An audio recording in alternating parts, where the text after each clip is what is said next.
Are we back, I hope? Yes. Are we back? We can hear? Can you hear me now? Yes. Working now. Yeah, I don't know what happened. So something must have happened to my internet, but I never saw it. But unfortunately, I do apologize, folks out there. If you guys are still with us, I definitely appreciate it. I didn't even, nothing happened with our Discord, so we were going right on around. So thank you for whoever it was that. Roadworm. Who's that? Roadworm. Roadworm, appreciate it, man. If you haven't followed, please do so, man. We need guys like you out on our stream to keep us straight. Because, like I said, man, I didn't realize anything was going on. I got no. Thanks, man. So I appreciate you guys. Reaching out to us and letting us know what's going on. Again, if you haven't followed us, please do so. And as a reminder, that this is a combat intensive adventure, so our party could use all the help they can get. So if you want to use your Grow Smart coins in order to buy a natural 1 or a natural 20, it's free for you. It's the free coins that you get when you watch the stream and whatnot. For those that watch other streams, you know what we're talking about.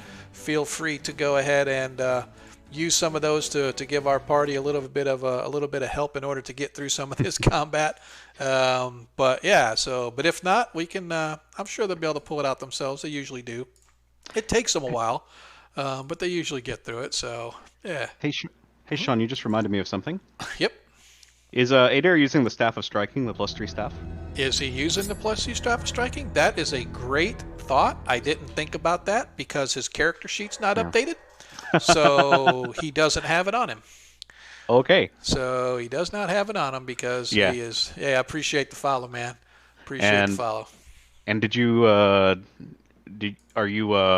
you confirmed the fact that only clerics can use it? I did not confirm that because I completely forgot about it. But I will on our break tonight. I will go double check to see whether or not, because it sounds like it probably should not be. Anybody that can use a staff should be able to use it, but we'll check it out. But cool. Yep. All right. So as I said, where were we? So we had we had 8 air rush in to attack. We had the 3 henchmen sort of move in in order to do their attacks, and yet one of them hit. Lathor is going to charge in here and fire off his sling. Let me see what. Well, I'll just go in here and. I forget which one of his is. He had his sling. Of course, he doesn't have there. Oh, I thought. Oh, he has. Yeah, he has a sling. He just doesn't have it up here for his attack anywhere. So versus large, it's 1d6 plus 4. So Lathor is going to attack. See what his dexterity is. Therefore, he gets a +2 on his ranged attacks. So 1d20 plus 2. And it's a die 4 plus 4 damage. If I can remember all that. So he fires off his sling bullet. 5 misses, so it doesn't matter about the damage, as Lathor misses. Okay. Next up in the kitty is Valorius. Let's see, I think Valorius has a bow as well. So he's just going to move into range. And I forget if it's a short or a long bow. He has a short bow. Against armor class 5, he needs a 15 with his dexterity. He doesn't get a bonus, so armor class 5 fighter needs a 15. Wow, that's crazy. Yep, sure enough. All right, so I had to turn the music down there in a second. It was getting a little loud for me. It's 5. He misses, so he is actually going to move in here to fire his short bow. Okay, that leaves it up to Zadkiel. Zadkiel, my friend, it is your turn. Zadkiel's going to rush and charge this guy here. Okay. As he's rushing, he goes, "The Lords of Light will release you." All right. And you get a +2 on your attack. Trying to say it all in a very majestic way. Don't forget, you get a +2 on your attack. Yes, sir. Okay, here it goes. 7. 8, 9. 8, 9. And 11. 11 misses. 11 misses. You needed a 15 to hit. That is now come to the gnolls. So the first thing is the gnolls are going to. You said armor class 5? Yes. I hit. Armor class. Oh no. You, Oh no. you need Oh a no. 15. You're right. Yeah. No, I need a 13. Well, 15 total. Oh, you're third level. I forgot. You're right. You're right. You needed a 13. My bad. I forgot you're third level now. Okay, you're right. So you needed a 13. So no, you were so close. Yeah. So close. All right. So the kobolds firing their bows are going to the gnolls. Sorry, are going to fire their bows. This one, kobold or no cold. Gnoll 3 is going to fire at Adair. Gnoll 4 is going to fire at Valorius, and the other two are hand-to-hand combat. So I'm going to do the sharpshooters first. That's 5 as he misses Adair. 11, he might hit. I forget what Valorius's armor class is. Armor class 3. They are a 3-hit die. No, they probably missed, I think. Yep, they needed a 13 or better to hit. So he misses. So those two miss. So now the hand-to-hand as the Morning Star comes swooping down. Misses Adair. And the second one comes down on top of Zadkiel. 9 misses Zadkiel as all the gnolls have missed in their attack. Now then, I will need actions from everybody else. Adair is going to continue to fight with his mace. Valorius is going to move up a little closer and fire with his short bow. I'm going to position myself in there when it's my turn. Okay. And I'm going to attack the same gnoll. Okay. All right. And what about the 3? I'm sorry. I'm going to attack the gnoll with the bow when I'm positioning myself in there. Okay, you can take the bow guy. Okay, perfect. What about Arthur and his posse? We're gonna repeat the previous turn. Okay, perfect. All right. Therefore, and Lathor is going to move up a little bit to try to get a little closer range with his sling. And now we can roll initiative. Since you won initiative last time, lucky roll. Let me clear chat history so we know where we're at. And now the gnolls roll a 1. As you guys gain the attack. So as Adair once again swings with his mace. 13. That could be a hit. I got to see what his... I always thought he had a strength bonus, but maybe not. Nope, he does not. Okay. So his mace does 1d6 if he hits. He is a 3rd level cleric. Yeah, I would have my screen out. Yep. Yeah, I got mine out. I got it right here. I just have to keep looking at it. Nope, he still needs a 15. So Adair misses. As now Jeremiah, Laneth, and Stefan. Go ahead and roll your attacks. All miss. 3 miss. Woo! That's what I like to hear. And let's see. Valoria. Well, we'll do Lathor. Lathor's moving up just a little bit where he can. 16. I believe that hits because he's a 4th level now, technically. I mean, a 16 would hit for my guy, so yeah, I hope it hit for him. Yep, it hit. He needed a 16. That's exactly what it needed to hit. As he rolls his sling bullet as a die 4 plus 4. 5 hit points of damage to Gnoll here. So he did 5, so at least a 3. All right. Look at all those ones you rolled. I know. And Valorius is moving up a little bit closer to fire with his short bow. 17 hits with his short bow. But I think a short bow does 1 to 8, I believe. Yeah, I'm just double checking. Against a large creature, I think it's smaller. 1d6. Yeah, it's 1d6. His bastard sword does a little more, but the short bow still does 1d6. It's still good. As he fires at the same one, as he does 2 hit points of damage. Ah, so close. as that kobold is looking seriously wounded from the pelting it's taken between the rock to the side of the steel bullet to the side of the head to the arrow now sticking out of its chest. It is heavily wounded and severely in pain. That you can tell that it's not long of this earth if it takes much more damage. And that brings us to Zadkiel. All right, I'm gonna move into position 1, 2. Yep. I'm gonna hit the guy with the bow. Okay.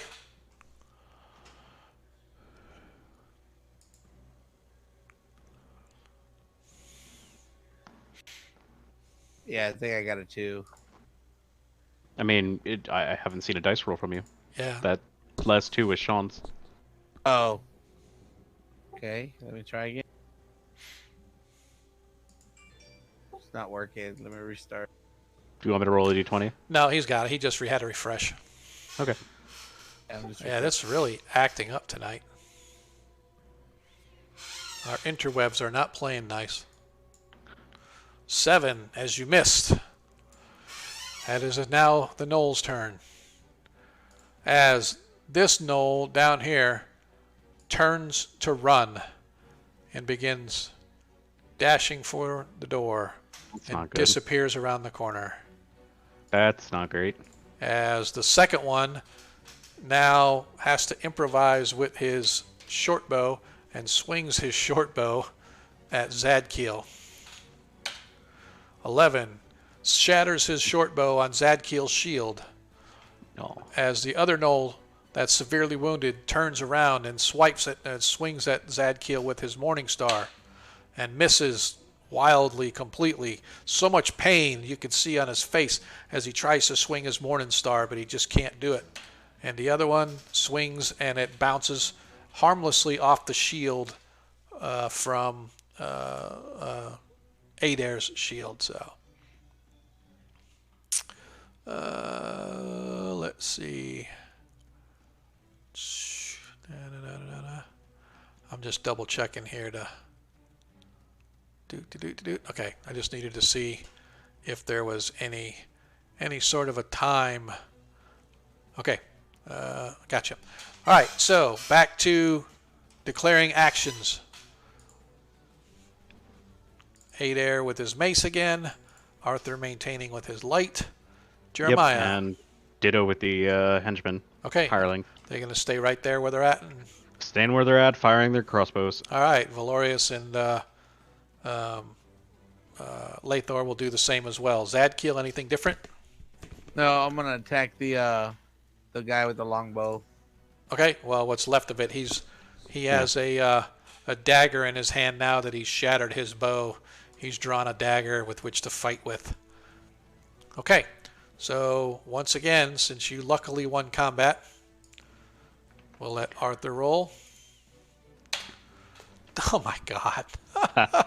I should roll these more often. This is fun. Ah, shut up. It's not very much fun at all. Oh, I'm enjoying it. Yeah, okay. And you guys don't even need the free dice from the chat, which, by the way, chat, if you don't recall, I'm going to keep saying it again. If you guys want to bolster their odds of survival, cash in some of your gross marks in order to get natural ones or natural 20s for the party to help them through their combat. So, okay, so Adair is going to swing with his mace. He gets a 2. I'm just not even bothering tonight. Go ahead and the 3 henchmen go ahead and fire their bows. The stormtroopers fire. Oh, one of them hits! Yay! Hey, there we go. As 4 points of damage. 4 points of damage takes out the Knoll that was turning to fight to try to attack Zadkiel from behind. But as he turns, swinging and missing completely, as he comes all the way around, there's an arrow once again finds him in the chest, and this time it drops him to the ground, deceased. And that's them. And Valorius is going to move a little closer and try to fire his bow. It's a natural 1. It's a 9 as he misses everybody. As Lathor moves up a little closer as well. Let's see, 5, 10. Yeah, he'll come here to fire. 7 misses. Man, I can't believe these rolls. Zadkiel, you're up, sir. Jeez. Oh no, his he rolls a natural one as well. All is right with the world as we go back to, that was 1 round. Look at the screen. There's 3 red ones. I know, dude. What is up with that? I think that somebody's ticked off at me from Astral or something. Maybe something I said in one of their chats. Okay. The attackers now attack. Oops, wrong dice. Die 20. So with a dagger attack on Zadkiel, a 5 misses. With a Morning Star attack on Adair, a 2 misses. That brings us to the end of this round of combat. So that is 1 round of combat that has been completed since he ran for help. And you know what this reminds me of? What's that? This reminds me of breakdancing, where it looks like they're fighting, but no one's getting hurt. That's exactly right. All right, Arthur, are you guys going to do anything different? Nope.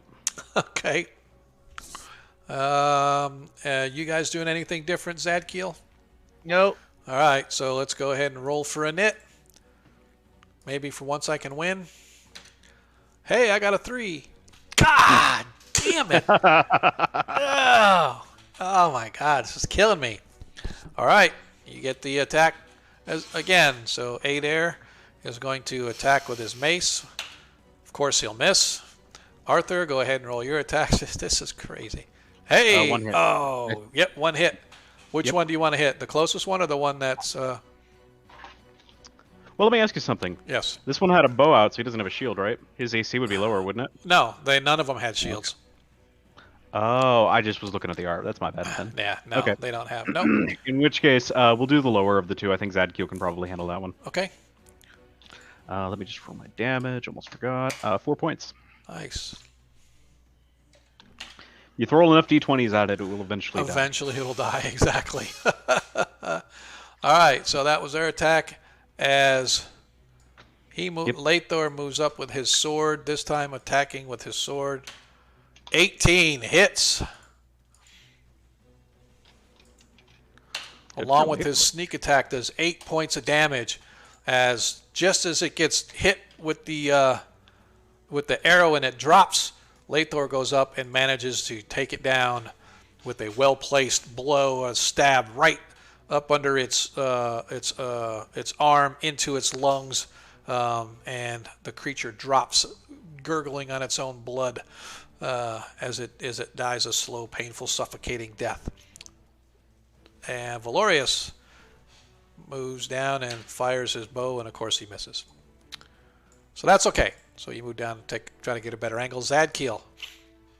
Okay, I swing at the knoll and say, "Your soul shall be set free." I could just picture him doing that too as he's dancing around this big ass thing. While rolling a 1. 18 hits. Finally. Now I'll roll the 1. Yeah, that's the way it's been, man. 1 hit point of damage. We haven't had any 1s this round. You need to keep us on our track. Oh, Holy crap! So 12 that's, hit points of damage. No. That would be 15 hit points of damage. Because you get the +3 damage. Yes. And with one mighty blow, the final the final knoll falls to the floor, although his compadre is gone as the combat ends for now. However, you know for sure that reinforcements are probably coming. We should move to take the hallway if we are going to fight reinforcements, narrow them down through a single path. In other words, hold right here is what I think we should do if they're going to come for us. Or we leave if he's going to alert the entire place. What do you guys think? Or, I guess, what do you think, Monkey? No, I turned to my companion. I go, "We've come here to cleanse this place. There is no retreat. That would be dishonorable." Okay, then do we want to just hold this location so when they come for us, we have a defensible position? St. Cuthbert does not hold. I would think. Okay. He holds a cudgel pretty well, at All least. right. So, Yeah, he's kind of a arrogant kind of paladin. Yeah, I got it. He's just like want to free and help and bless everybody I can. Yeah, just don't get my men killed. He'll probably get himself killed before he does anything because he's Believe not it. very, very bright. I believe it. He has a low intelligence. I've noticed. yeah, so you got that love him. figured out, Roadworm, how that works. If you click on it and you can scroll down through and you can see how you can redeem coins, and one of them is a Nat 1 or a Nat 20. You redeem those coins and just let us know in chat, because sometimes we don't notice. It'll show up on my list of people have turned stuff in, but it's always easier if you say something in chat so we can see it.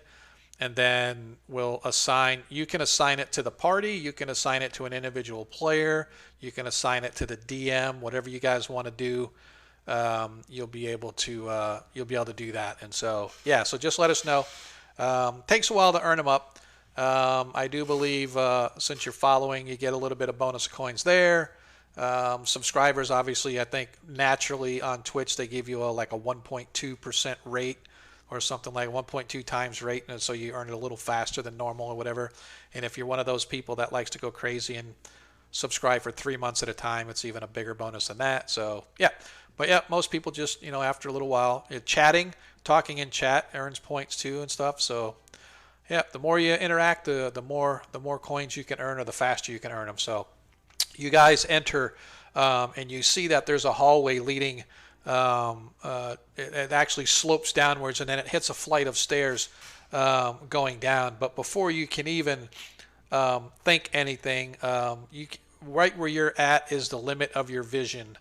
I stopped because I don't have a torch. Yeah. That's why. Well, Arthur has a torch, and the torch gives a 15-foot radius. Really? Or it's 30-foot radius. 30-foot radius of light. So you're right at the edge of where the light would be, because it's not going to go around the corner. But you hear alarm shouts coming from the south as you hear the thumping and the clattering of armor and weapons, as you believe that there is another small group of gnolls heading your way. I turn and say, "Well, good sirs, prepare for another glorious attack. I believe they have alerted their companions, and they are possibly headed our way." Roadworm's out there spam. It's trying to earn points by chatting. Hey man, whatever it takes, dude. You go for it. You be you. All right. You do you, boo. That's it, brother. All right, man. So, how do he we doesn't want go any further. I just look back and I warn them all in a serious tone. Take Get ready. Take a step back. Let us make them come into the light rather than fighting them in the dark over here. I think we should gather. You are correct. Yeah. Yep. But we will have more power in the light. Yes, exactly. Yep. So if we can block this hallway right here and here. Go ahead. I was going to say, Lethor moves up there because he can see in the dark pretty well. So he's going to try to pepper him with bolts on the way up, just to kind of see. That makes perfect sense, I think. And as they're doing we want to have a dare right here. Well, I'm gonna suggest a battle tactic to everybody. Hit me. I'll say, those with melee and are brave to hold the line, come to me, as I will be able to protect you somewhat. Of course, with the grace of St. Cuthbert. And he has like an aura around him. Okay. Or protection from, if that's if they're evil. Yeah. Yeah. Their chaotic neutral is not gonna do nothing, but if you get chaotic, It makes them feel better. yeah. If they're evil, we'll get like a -2 off of their, I think, hits. Yeah. Yeah. Do you think we could move Adair up to the front lines like he was previously? Yeah, we can. Cool.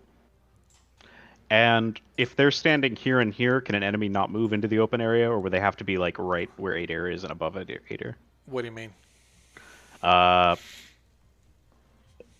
Like hypothetically, if we can, I'd really like to block this hallway so they can't like just push easily past Adair and. That's kind of one of the things about the rules as written that is kind of what I Okay. think is not correct, because Okay. if there's a horde of those things coming at you, they're going to Sure. push into you guys and eventually push past you. Even if you get free swings at them as they're coming by and getting through you, I would say that eventually they would be able to push through, especially when there's, because that would just mean like the luck of the dice. You could stand there and take on 1,000 creatures, but they can't get past you because they can't go through your space. And I've always felt that is incorrect when you're looking at it from a purely combative point of view. So I've Right. never subscribed to the fact that they can't get past you. Um, I'm not saying that like they can't. I just want to make it as difficult as possible. Yeah. Oh no, absolutely. So typically, what I would subscribe is they get up there, and as you're combating, and then as they wanna, like, they get up to you, they stop there, and they're fighting, and then their next turn, they could try to get past you, Okay. and getting past you would allow you to get a free attack on them as they get past. But once they're past you, then they're in the room and they're able to fight whoever they want to fight. All Right. right. Good. It's Does good that, to does know that that we make can sense? move. Yeah, Yeah, it's good to know exactly. that people can Exactly. move through other people's spaces. All Yeah, right. it's not so much moving through other people's spaces, but during combat especially, right? So I would have no problem if there were two creatures blocking the door and there was three or four of you trying to push through, Sure.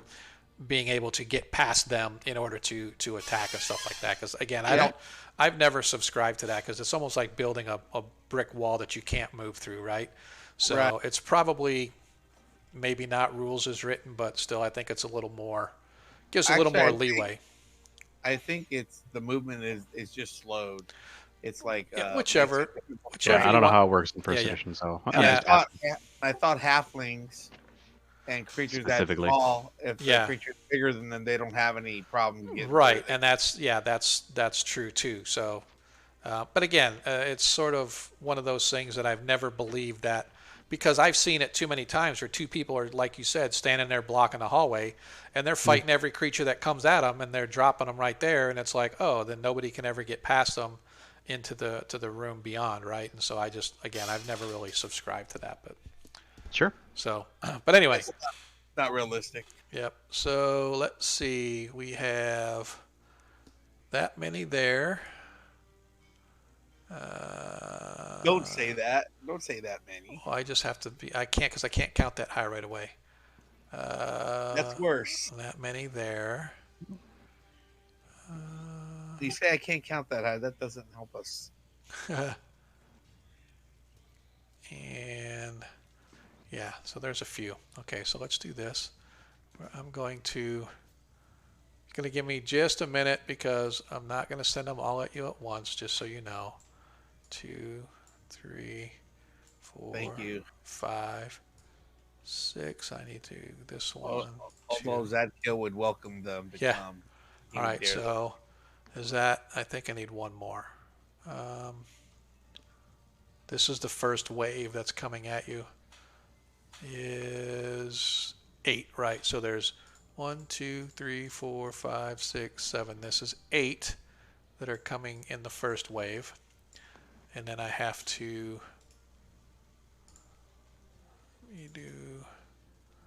Going to do this. I'm going to take this one here, and I have to. I'm just going to put a whole bunch in there just so you can see all of them, just so that I can. Okay, so I need this one. Okay, there's this many males.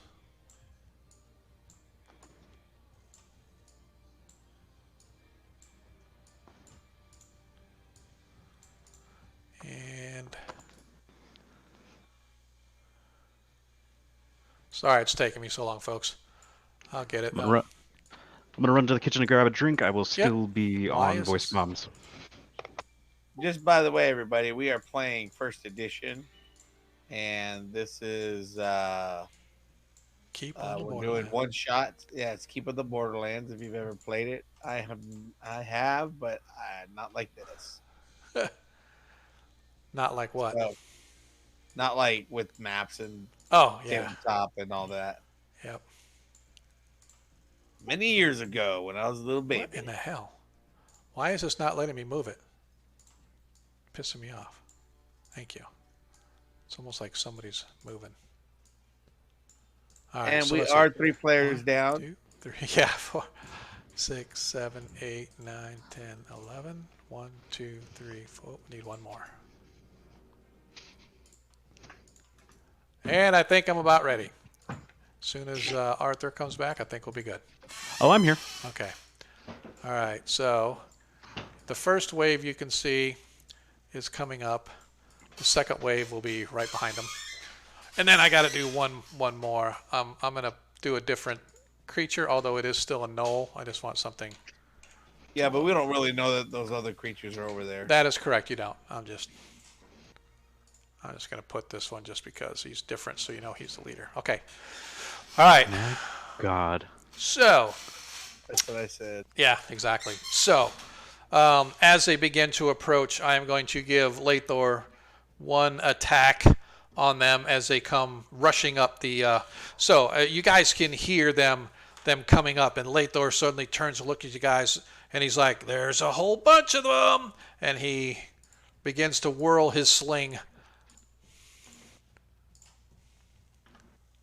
going off after the first one as a 9, as it goes sailing wide, as he goes darting back into the room, back here to where he can provide at least a little support cover, and he'll be a little closer here as you guys wait for the combatants to arrive, and as you watch them charging up the stairs, the first 2 arrive, the rest are right behind as they come charging your way. I tell my companions as those gnolls are coming to form the line and hold the line. Hold the line. As they hold the line. And as they come charging up and they have their morning stars sort of out, they're hulking creatures some 7 feet tall with their dilapidated armor. You can smell them. They smell almost like a wet dog as they have this sort of thick black matted fur with almost like tar sort of on it. It's just so greasy and slimy and old looking. As they begin chittering in excitement as they come around the corner to attack Adair and to attack Zadkiel. That's where we're going to stop and take a break. We'll be back in about 10 minutes. Hey. All right. So I appreciate everybody that is hanging out with us.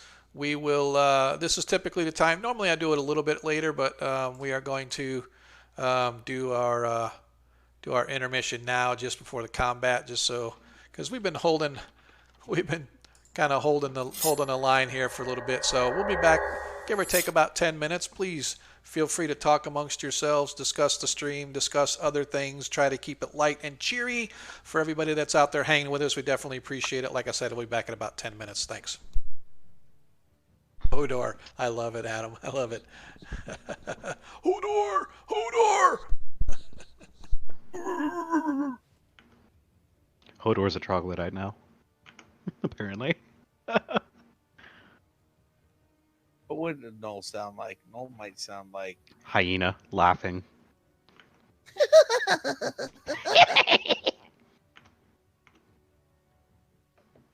no, a deeper voice because it's bigger.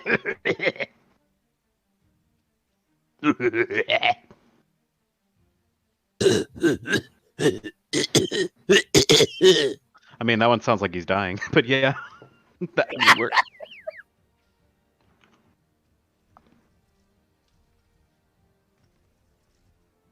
Oh my goodness. Yes. Oh my goodness. Well, it was a good run.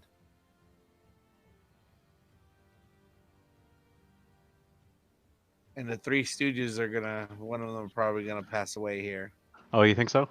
Is it gonna be Larry, Mo, or Curly? Well, here's the thing I'm thinking. I'm thinking if I put a web spell in that hallway, this might be easier. I would say save your spells. This is only one cave. Yeah, I know, but man, I gotta use them like Yeah, I would gotta- use it, but I would say use it like when, like hit the red button to eject, kind of. Oh, like we're leaving now, kind of. Yeah. Yeah, if things get bad enough and we need to fucking go, yeah, I can do that. That way it gives us time to run Mhm. for some of us, because I'm sure some of us won't be able to make it. How physically strong do you think a knoll is? Probably as strong as I am. Hmm. I'm 1853.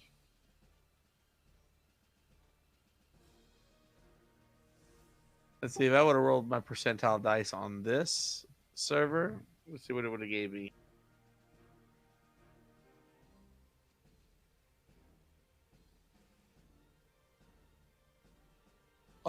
Oh, What did you do? Did you roll an astral to see what your? if I Why'd you would do have, that? if I would Why'd have you do rolled, that? if I would have rolled for my 18 strength percentage, Yeah, like right now on astral instead of like when you made your character. Sure. You know I would this. have been 79. It wouldn't have been, and you know that. That's not how probability works. No, I'm talking about my percentile, my 18, Mm-hmm. my strength. I know. Yeah, if you could magically go back in time and take that roll that you just made on astral for the 79, for sure. But that's if you went and rolled on astral back then, there's no guarantee you would have gotten a 79 or any higher or less than. Never mind. Yeah, I know. But look, just imagine that would have gave me.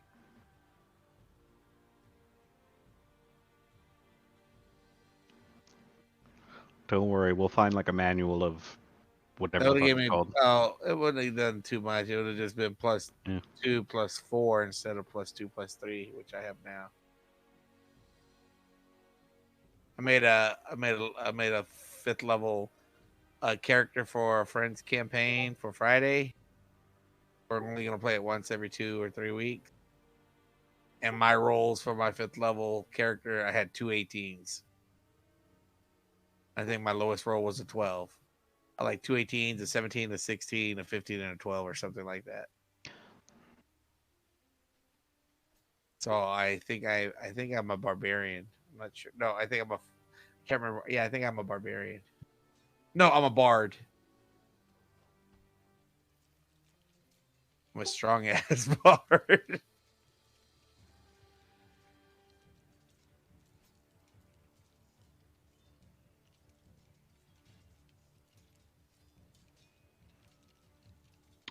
You know, you're the front line, so when you get low, it's gonna be your job to let me know when we need to leave. You know that, right? Yeah, yeah. Well, I got 31 hit point, Okay. and what I got going for me is the Yeah. -2 on the hit. I have a 1 armor class. Mhm. Yeah, no, we got a lot going for us. I'm not saying it's bad. I mean, we didn't take a single hit in the previous encounter, did we? Right. Yeah. I'm just worried that if those guys break through, they're going to start coming at me and my dudes, and that's not going to go well. I think if Like, you get right behind me, I my radius of my protection will get a -2 off of their rolls. That's why I was what? telling you to get behind. I mean, a -2 to make my 10 and 8 isn't even gonna be worth being that close. Well, what's your armor class for your guys? I mean, my guys. Oh, for my guys, it'll be great because they'll go down to a 4 Yeah, instead of that's a what I 6. meant. You just For hang out with yeah, Valorious. yeah. I think. I mean, what's the range? I thought it was 10 feet. Oh, I don't know. I thought it was Range for what? It His says protection one. thing. It's 1 with a little hash Yeah, tag. it's one. It's 10 feet. Oh, Cool. there you go. So yeah, my guys are already in range of it. All right, there you go. Yeah. So that's why I placed them there. I wanted to be on the edge. Yeah. But this is these are gnolls. They are not evil in the sense that something that it would protect from evil. The protect from evil is like against undead and against creatures that are like hell and demons and stuff like demons and devils. Things that are infused with negative energy. Yeah. Is that what I? Yeah. Yeah. Basically. Oh, I was going with what the spell said. That's what it was saying. 'Cause evil clerics can be affected as well, but for the most part, it's um, when you say evil, Yeah. you're talking about creatures that have negative plane contact type stuff. So I'm hearing that alignment is less important in your games.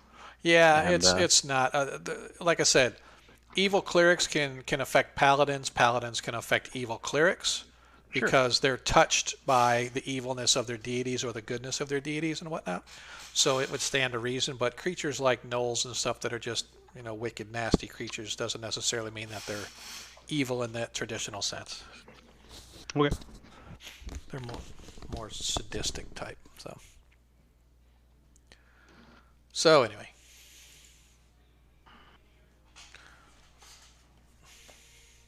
Well, maybe these gnolls were summoned gnolls. Hey, there you go. See?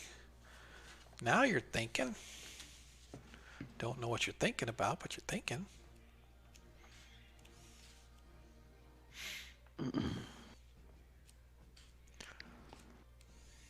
It's been a good run, guys. Guess we'll just have to start over on some other one. I know, that's what I was telling you. Yeah, I got another character ready.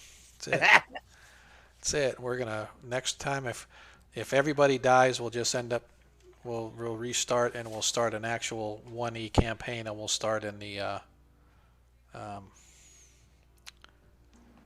salt marsh. Someone's knocking on my door. Give me just a moment, please. Yes, sir.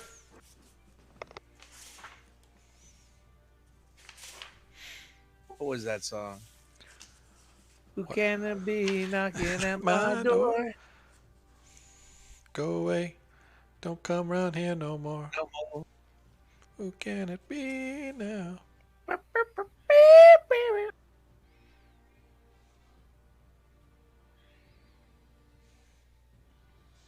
Uh-oh, we scared a person away. Yeah.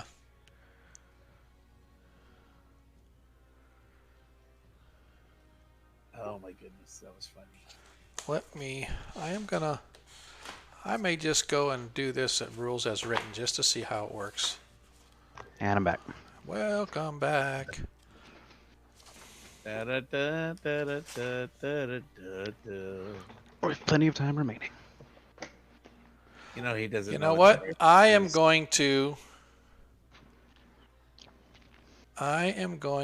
play at rules as written so that creatures that are evil, i.e. chaotic evil is evil, are at a -2 to attack. No, you were right. We might need it. No, what it said on the spell was that creatures of a summon nature, and we can read this really quick. Hang on. Yeah, you were right. What you said. It was a something like Yeah, you yeah. said. Well, However, the -2, it says, when it's cast, acts as if a magical armor upon you. The protection encircles the recipient at a 1 foot distance, although for yours it's 10 feet, thus preventing bodily contact by creatures of an enchanted or conjured nature, such as aerial servants, demons, devils, ifrit, etc., etc. Summoned animals or monsters are similarly hedged from the protected creature. Further, any and all attacks launched by evil creatures incur a penalty of -2 to hit. The protected creature and any saving throws caused by such attacks are made at +2 on the protected creature's dice. So, protection from evil means if you have to roll a saving throw, you get a +2, but they get -2 to attack you. Now, I need to make sure that it doesn't say it isn't. Is it 10 feet or is it actually? Oops, here we go. Let's go ahead and get back to our stream real quick here. And we're back. Sorry about that, folks. Everybody's leaving us because the stream is because the stream was on a break. But yeah, so when you actually look at it, I want to make sure that Paladin it is 10 feet radius, right? Because the spell here says it's a 1 foot radius. It says here the continuing emanation of protection from evil. See character spell, but then it says in a one hash quotation radius 1 inch, around which is paladin. Yep. So it's 1 a inch, 10 which foot. is 10 feet. Yep. So it's 10 feet around you. You have an aura. So let's do this. Dun, dun, dun. We're gonna give. What color do you want your aura? make it white. Or what color is St. Cuthbert's colors? I think his is like a gold and silver or something like that. So, Oh yeah, I think you're right. That's why I picked gold and silver on my armor. yep, we can do something like this. Ooh, wow, that's That's And we only want it 10 feet around you. oh, that's around me. Oh, there it is. There we go. Now you have this aura 10 feet around you.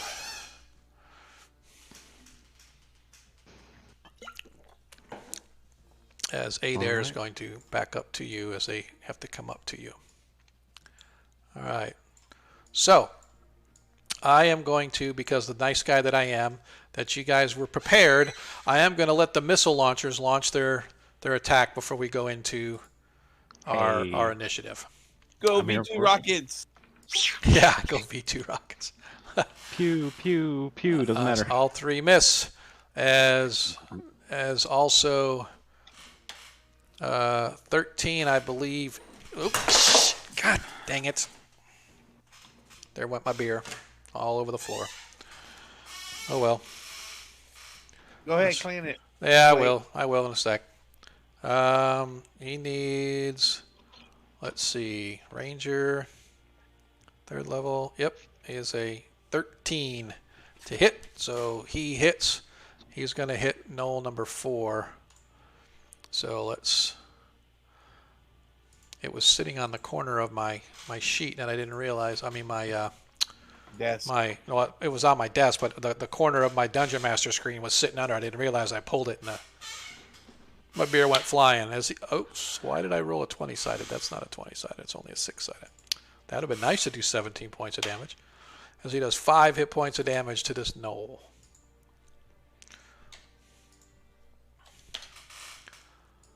All right.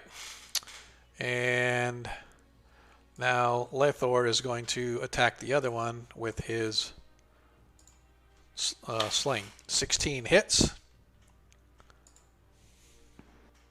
What's the sling bolt? Is it a die 4 or a die 6? Swing bolt, I believe, is 1 to 3, 1 to 2. Yeah, for the large creature. Let me Yep, double check. 1 die 3. No, that's the sling bullet. 1 die 6 plus 4 against large. Oh, I'm thinking of a dart. Yeah. Yeah. All right, so that's fine. 1 die 6 plus 4. Oh, 10 hit points of damage. Max is the damage. That is so nice. Completely drops that Knoll right where it stood before it even had a chance to do anything. Okay, now we are going to state our actions as we go into combat. Adair with his mace. Arthur, anything plan? I mean, we're just going to be doing the missile attacks here. Arthur is going to hold off on the spell unless we really need it. Okay, so Jeremiah, Laneth, and Stefan are all crossbows. Lathor is going to do his sling. And Valorius is going to continue with his short bow. Zadkiel, I'm assuming your blade.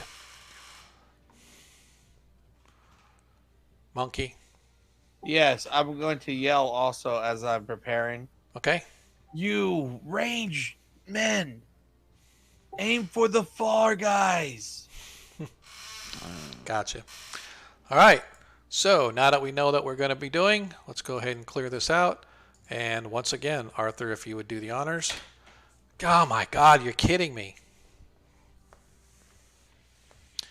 As you guys get to go, so Adair is going to attack with his mace.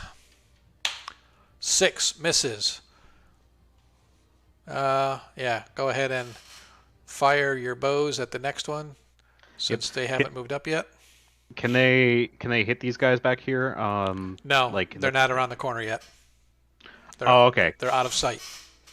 Got you. All right, sure. Then I guess they kind of have to either do nothing or attack the guy in front of. Yep, that is correct. Okay. 1 hit. There's 1 hit. Oh, and a crit. Oh, he's probably dead, baby. That's it.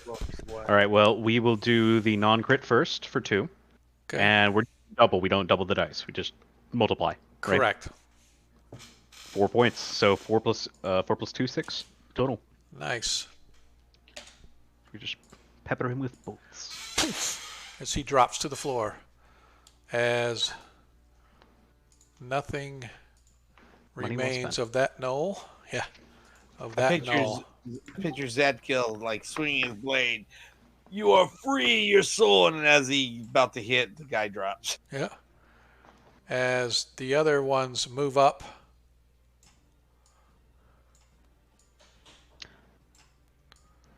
Sorry for stealing your thunder. Yeah. Nah, it's cool. I'm just like, I can just imagine him getting ready to hit it, and then the guy drops. It's like, Yep. All right. So we are going to go with. So they went.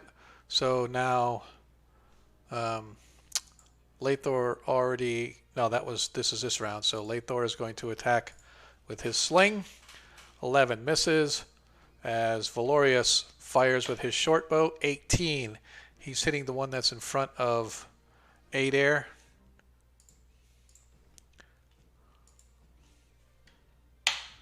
Six hit points of damage.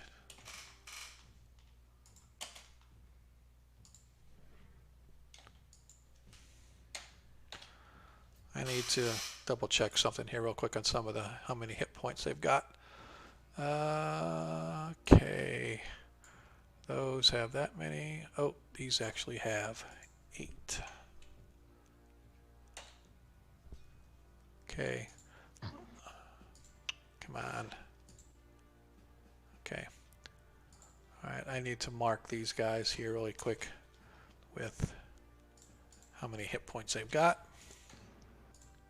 Starting to wish I'd taken that second sleep spell instead of a detect magic. Well, if you guys are dropping them fast enough, it's not. I just want to make sure that I've got how many, because I'm looking in the listing and what their hit points are. I want to make sure that I got the right hit points and make it fair to you guys. All right. And now it's Zadkiel. You are up, sir. okay. He does his pre-ritual saying as he slices down onto the knoll in front of him. Lords of Light. Whoosh.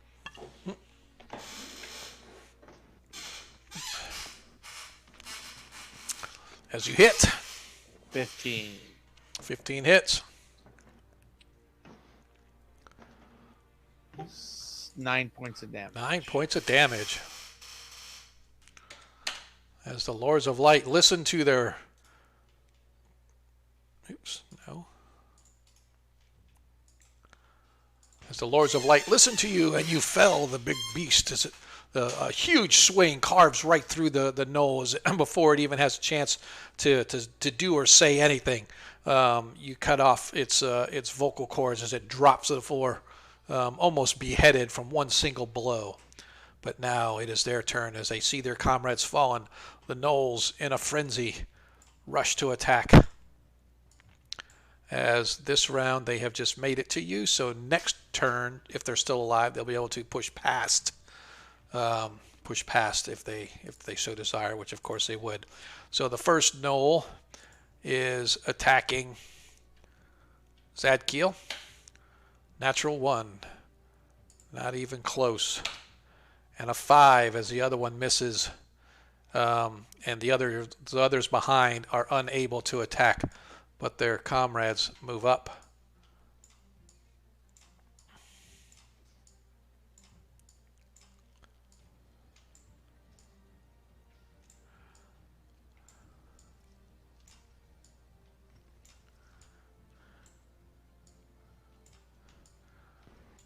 As you guys can hear the bells ringing.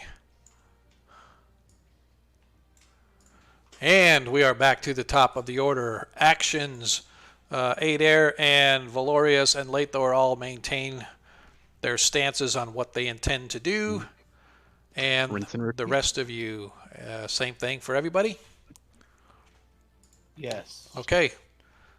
As we clear the chat for this round, I need Arthur to finally lose Yes. Ah. Doing Yes. so well. Yes. As this knoll moves here, and this one moves up. This knoll moves here, and this one moves up, and this one moves up. As this knoll They're bleeding attacks, through. this knoll attacks Jeremiah. Oops. Jeremiah's armor class. Is well, effectively a 4 right now because of the paladin aura. Well, I just want to know his armor class because I'll just do the 6. minus. I'll do the because I'll do the minus 2. It's a 6. Yep. So they need a 10 or better to hit. As he rolls with this at a minus 2. A 6 as he misses. Yes. As this knoll attacks Zadkiel at a minus 2. A negative 1. That's pretty bad. Yeah. Pretty sure that was a natural 1. Yes, it was. It was. I have not seen that. And then this one is going to attack at a minus 2. Man, a -1 is like an automatic chop your head off. And a 5 as that one misses Adair. And last but not least, one attacks Lathor. 18 hits Lathor. Which 6 hit points of damage to Lathor. Still standing, right? Yeah, he had 22, so he was fully health. Yeah, he'll be all right. Yep. Okay. Now it is your turn. As Lathor is unable to do his sling, so he's going to have to spend his action drawing his sword. Oh, hey, Adair. What's up? Hey, dude. My head hurts, but it feels better. All right. All right. All I right. know- Good to have you. We were the halfling in here, Crimson in here again. Like, Wait, and what? then Valorius. I know Valorius wasn't gonna be here, and then I saw like Crimson's gone again. So Yep. I was like, Yeah, maybe I should. we're all right. We're doing totally on. fine. We're doing All right, totally cool. fine without you, man. I mean, if you Oh agree. God!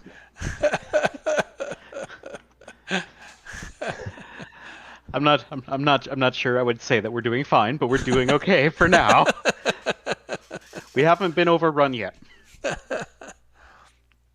Okay. So their turn.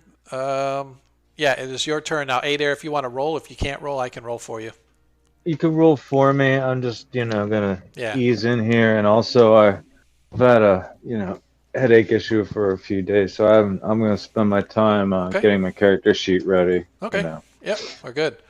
As All right. Adair hits with a 17 with his mace. Hey, 5 hit points of damage with his mace.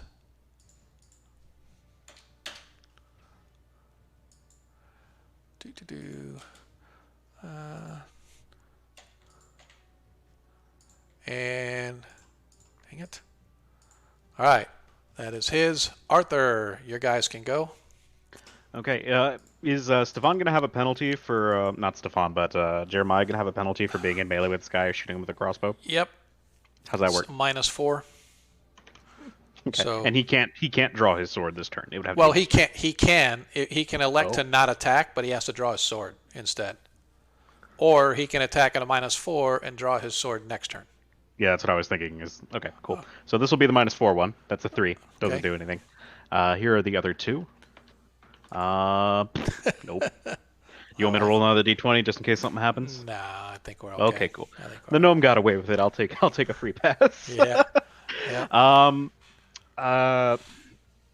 I'll just put it out there that I'm gonna attack with my darts next turn, and that's it. Okay. So Lathor attacks with his sword now, as he misses with a 2. As Valorius attacks with his bow my as a 4 as a miss. He gets And- 2 shots with that bow, doesn't he? I got 2 shots with a short bow when I had one. That's when I was playing the elf. I don't know if that's a. Was it 2? Is it 2 shots? I thought I it thought was. so. I thought so for short bows. See, now this is where I start confusing my different games, which is Yeah, bad. but- Fire rate is 2. Yep. you're right. So he's been only taking one shot this whole time, but now he's taking two. Longbow. Conserving arrows, you know. Longbow is also 2, so Yeah. all bows are 2. All right. Yep. All right. So he will fire his second shot then. 19 hits as he hits the same one there that's in front of 8 air. Because he hit that one before, he's going to fire again. 5 hit points of damage. Oof. As the knoll is gone. Okay. What the hell? It's like I wiped it down and it's still dripping water from somewhere, or dripping beer from somewhere on the counter here. All right. No, I'm not going to lick it up. All right. Zadkiel. That's a party foul, man. Yeah, I know, dude. It kills me. All right, so Zadkiel's gonna, he's just gonna warn everybody and say they've broken the line, I can see that. and I'm gonna swing at the guy that's behind me. Oh, this one over here? Okay. Yeah. Are you behind him technically, or is he? No. No, I wouldn't. I would say that's probably on the side. Yeah. Okay, here we go. Lords of Light. 10 plus 12. Miss. You needed a 13. So close. As we are back to the stated actions. Anybody doing anything different? Yeah, actually, yes, actually. Oh, yeah, you're doing darts. Well, yes, darts, but also my firelings are going to go blender on this knoll up here, and attack with their swords. All 3 of them? Yeah. Okay. And I don't know where this knoll's back is, but I think Jeremiah might be able to flank him while the others attack him from the front. But if you could tell me if I can do that or not, because I know he can get to like as far as here if he wanted to. Yeah. So I don't know where his back is. Do you want to tell me? Well, his back would be over there. If you moved there and somebody else came and attacked, somebody would have his back. Cool. All right. Yep. Okay. All right. So you know the Knolls, what they're going to do. They're charging up the stairs now. As let's clear this. And since So Monkey gets the roll now. Monkey doesn't he? gets to roll for initiative, I rolled a 5. I rolled a 4. You rolled a 6. You rolled a 6. I meant 6. Yeah, he rolled a 6 as you guys gained the Here initiative. for it. Did All a right. sleight of hand there. As Sleight of hand. Adair is moving up to engage this one, so trying to hold the line a little bit better as he swings his mace, singing praises to Bokob, who doesn't really care. And a It was a 9 mess, misses. Yeah. Arthur, what darts are you attacking? Which one are you attacking with darts? We're going to be. Do my hirelings go first, or do my You darts do. go first? Your darts go first. Okay. All right. Well, it's going to be this one right here, and I think I missed with all of them. So. Yep, you did. All right. You want the hirelings next? Yep. All right. So he would need to move here to get the back, while these two move up here. Yep. All right. I'll do the first one with the back attack. For it's a +4, +2. It'll be +2. Okay. One's gonna miss. Okay. And all 3 miss. I like it. It happens. Yep. That's 6 attacks. All of them missed. Yep. As turn. Valorius is going to slide down here and fire his short bow at the knoll that is attacking Lathor. And I will clarify that Arthur will move to like here. 8 misses. Natural 1 misses. As Lathor attacks with his blade. 7 misses. Damn. Okay. Zadkiel. Lords of Light. It's the one right behind him. Yeah.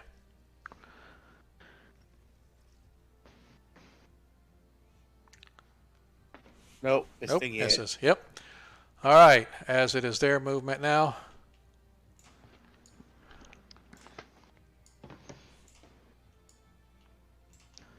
So, how you feeling about that web spell now? That is up to you. I don't want to tell you how to use it. I don't want to influence your character's decision. Fair enough. There's just a lot of them.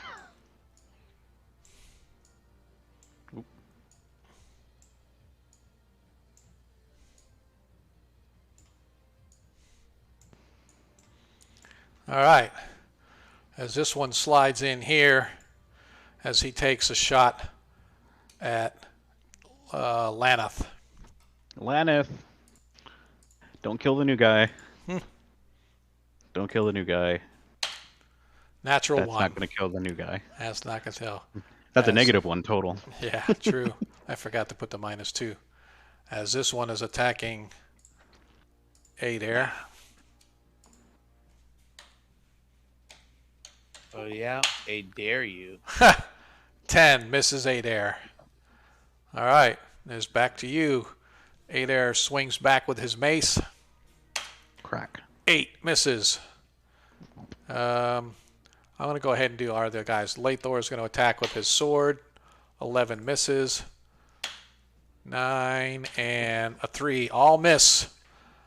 All missed by Valorius, and I got to check his bow. I think he's getting pretty low on arrows. He only had like 20. So, Arthur, you're up with your darts. Mm-hmm. All Nope. missed. Crazy. Let's do our 3 attacks. Let's do the one with the +4 first. That's a soft 20. Yep, that hits. That'll do some damage. Now, does a short sword do more damage against a large creature or less? Or is it the same? Short swords are, let me double check. I think it's a 1d6, or it might I'm be. looking for it right now. It's a D8 against a large. Yeah. D6 against small, Yep. D in medium, D8 Yep. against large. Yep. Thank God for Control F. Anyway, 2 points of damage. Nice. And we'll make the rest of our attacks real quick. It's gonna Where you- miss. That 19 hits though. 19 hits. This is where you want to pull off 7 our more. 7 two-handed more. sword. Yeah. Mm-hmm. Nicely done. 7. 9 damage total. As the creature gets spun around, can't fight its way out from all 3 of you as Jeremiah or Stefan's blade manages to pierce through its armor and fell the large beast. Can they move if they haven't moved yet, or No. no? Okay. No. Wasn't sure. Let's see. I think that's everybody. Now Zadkiel. Okay. The one that's behind the cleric. Okay. Yep. 6 misses. Jeez, man. It is now their turn.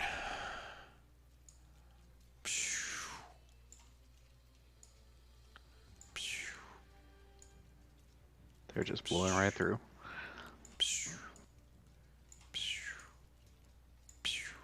All right. So, Noel, number 22, is going to be attacking Stefan. All right, he has a -2. Yep. 13. I believe that hits. If it hits 6, then yeah, I don't know. Yep. They need a 10 or better to hit armor class 6.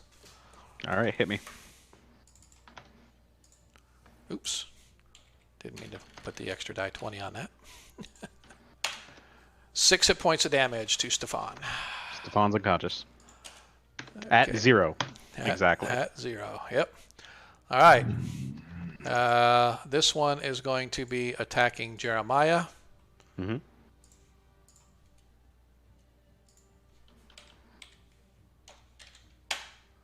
$12 hits. Well, yeah.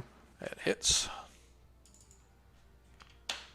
7 hit points of damage to Jeremiah He's at -1. as he collapses.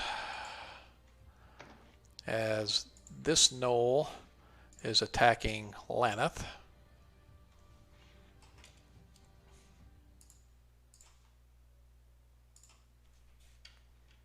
I'm at a -2. 16 hits Laneth for 8 hit points of damage.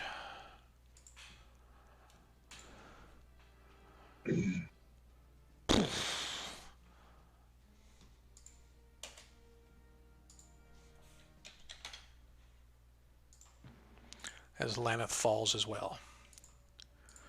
And so that's those 3.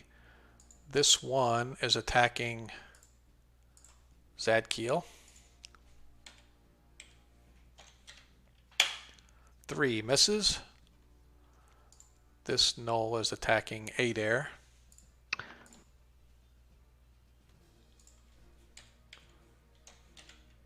Just to let you know, you didn't change my hit points on there. 10 misses. Huh?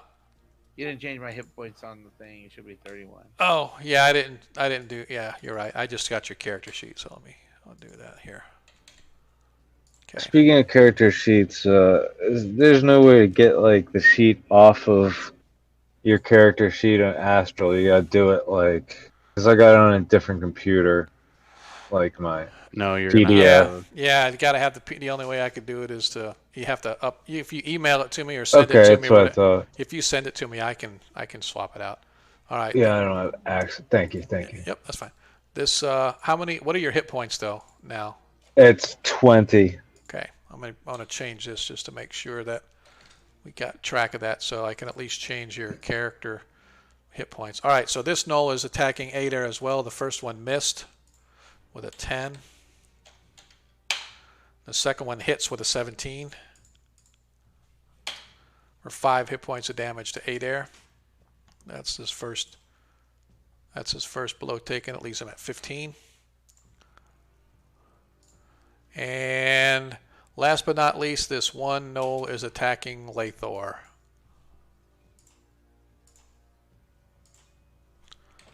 At a -2.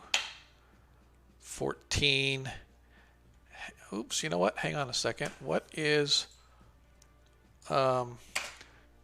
Adair's armor class is a 3, right? No, armor class 0. They may not have hit because I think I forgot to take the -2. Armor class 0. They need a 16 to hit you, and I think they rolled a 15 because I forgot to take. No, that was a -2. Okay, so it was a 17 with. Okay, yep, they did hit you. Okay, we're good.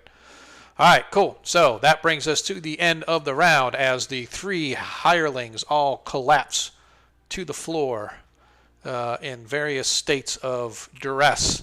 As Laneth is at 0, the other ones are below 0 at -1 and -2 respectively. As we bring ourselves back to actions. Adair. Adair, any particular action you want to take? Right now, if you can't see the map, you guys are swarmed by gnolls. he's muted for the record.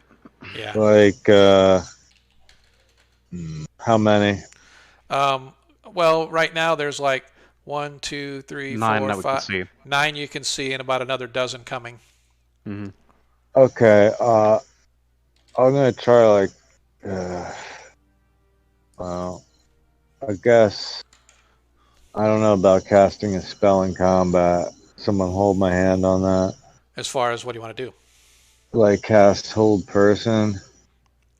Yeah, you can cast Hold Person, but I believe the Hold Person spell says they have to be able to understand you. Or no, I I think take it I'm back. thinking of command. Yeah, that's command. You're right. Right. Yep. So Hold Person, Oh. yes, you would be able to cast upon one of them, and it would basically cause them to be frozen for a period of time.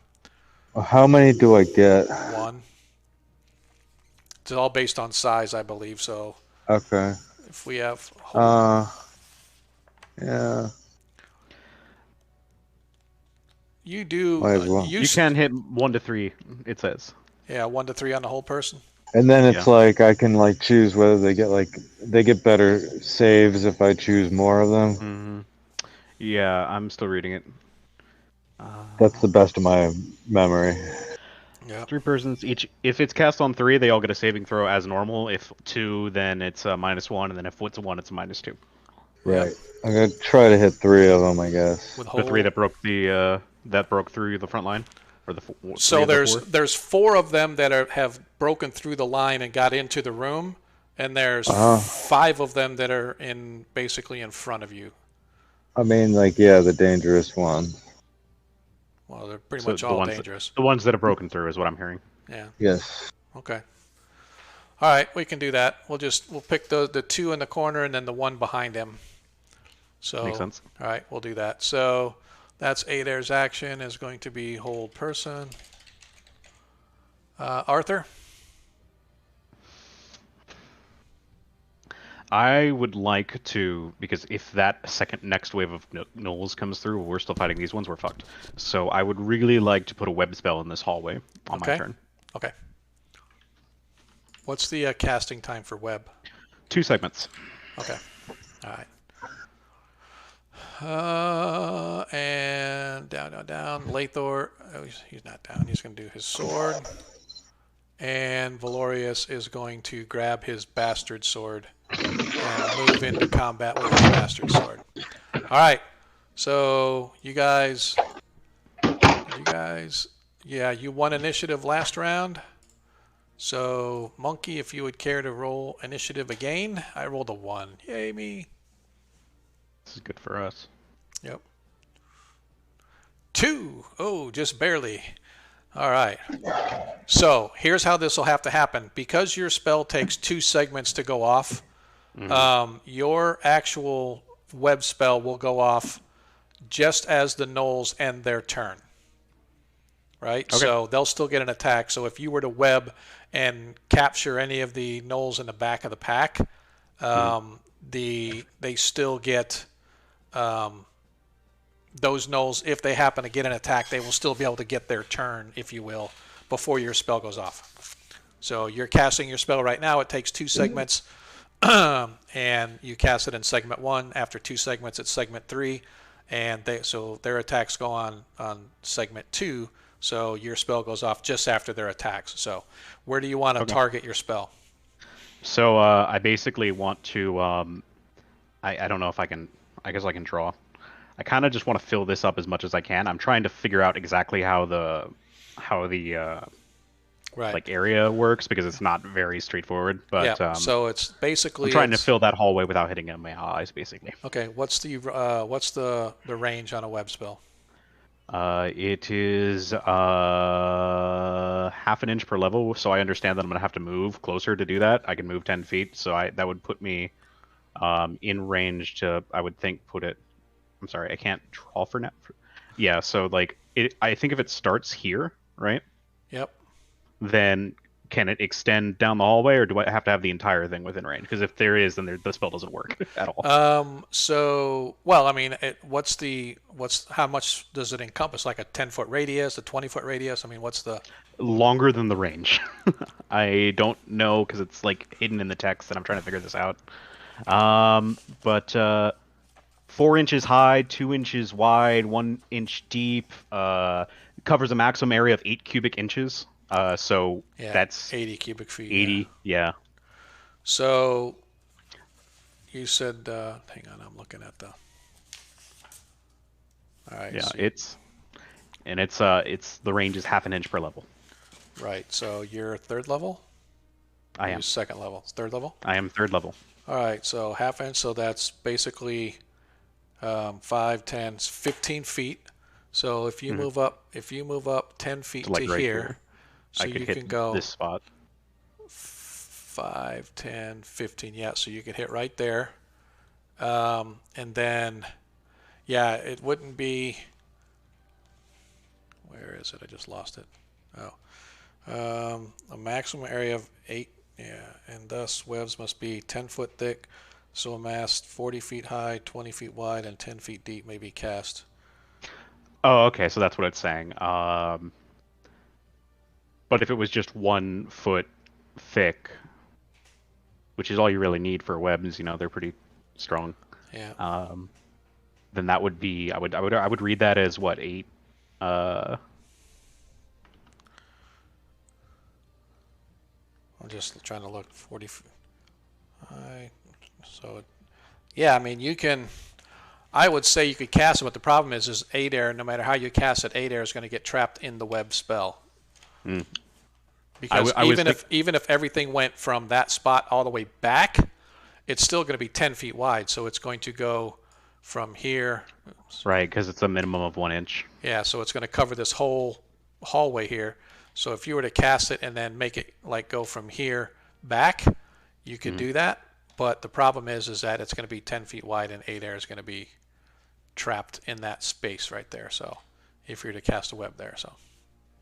Right. Can he be pulled out? Is that a thing that I can do? I know he gets a saving throw. Well, I An mean, eight? he would just get a saving throw. That'd be about it.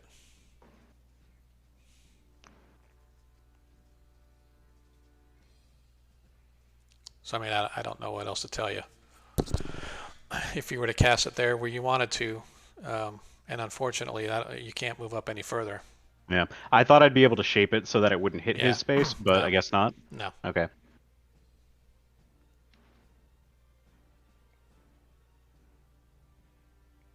So, that being said, I'd still allow you to change your action if you want to do something instead of the web,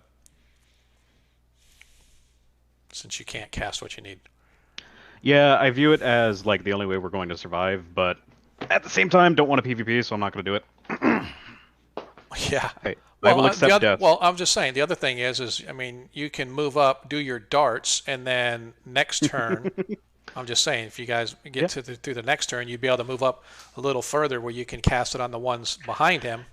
Yeah, I'll move up if I can take I think there was like the parry action to kind of protect yourself, then I'll do that. Right.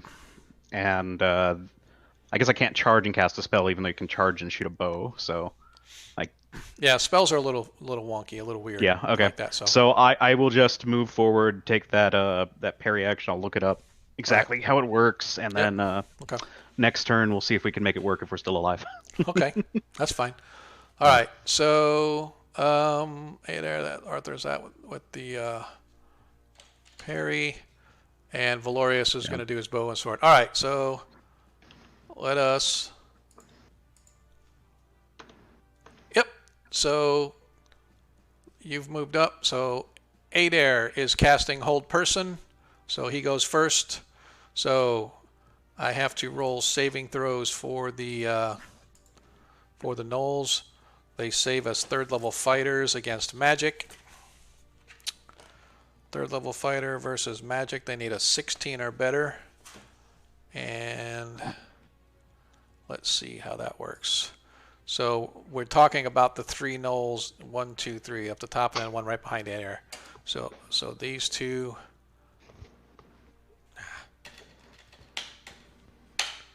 6 fails, 7 fails, and a 1 behind Adair.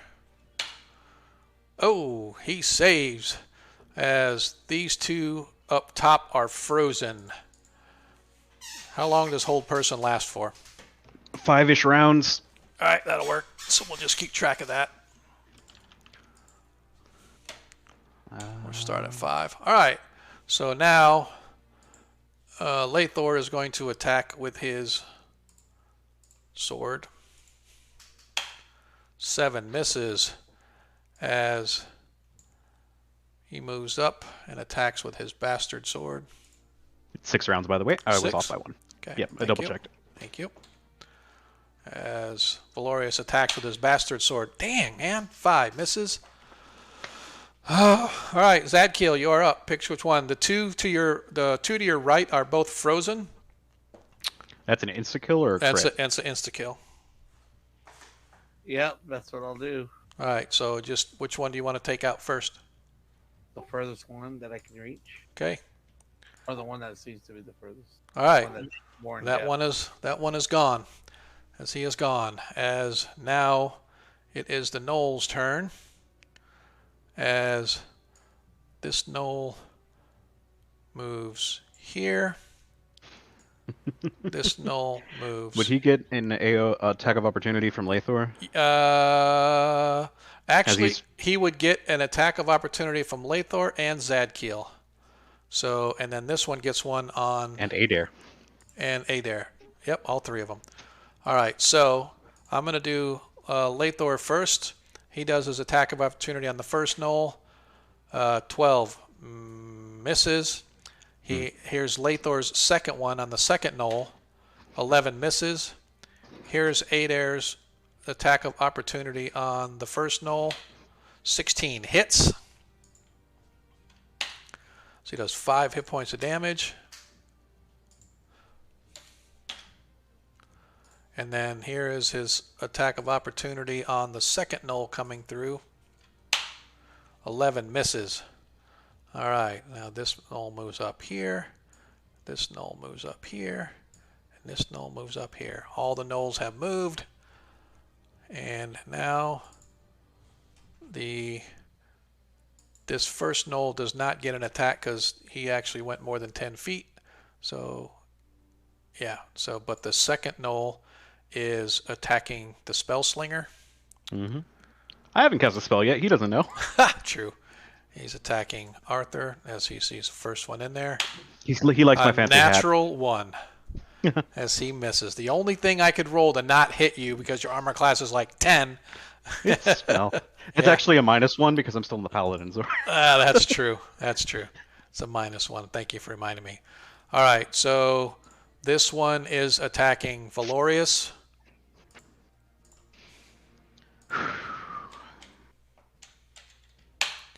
As a -1 as well. The one up top is frozen. This one moves up to attack Zadkiel.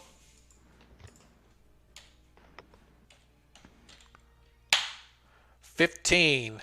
I believe that hits. What's your armor class? It is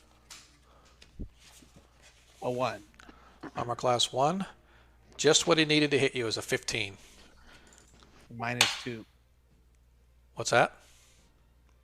He has a -. He did. He rolled a 17, but he got a 15. Okay. 3 hit points of damage from that. This one is attacking Adair. 9 misses. Second one attacks Adair. 7 misses. As we have completed the round. As the rest of the gnolls come charging down the hallway.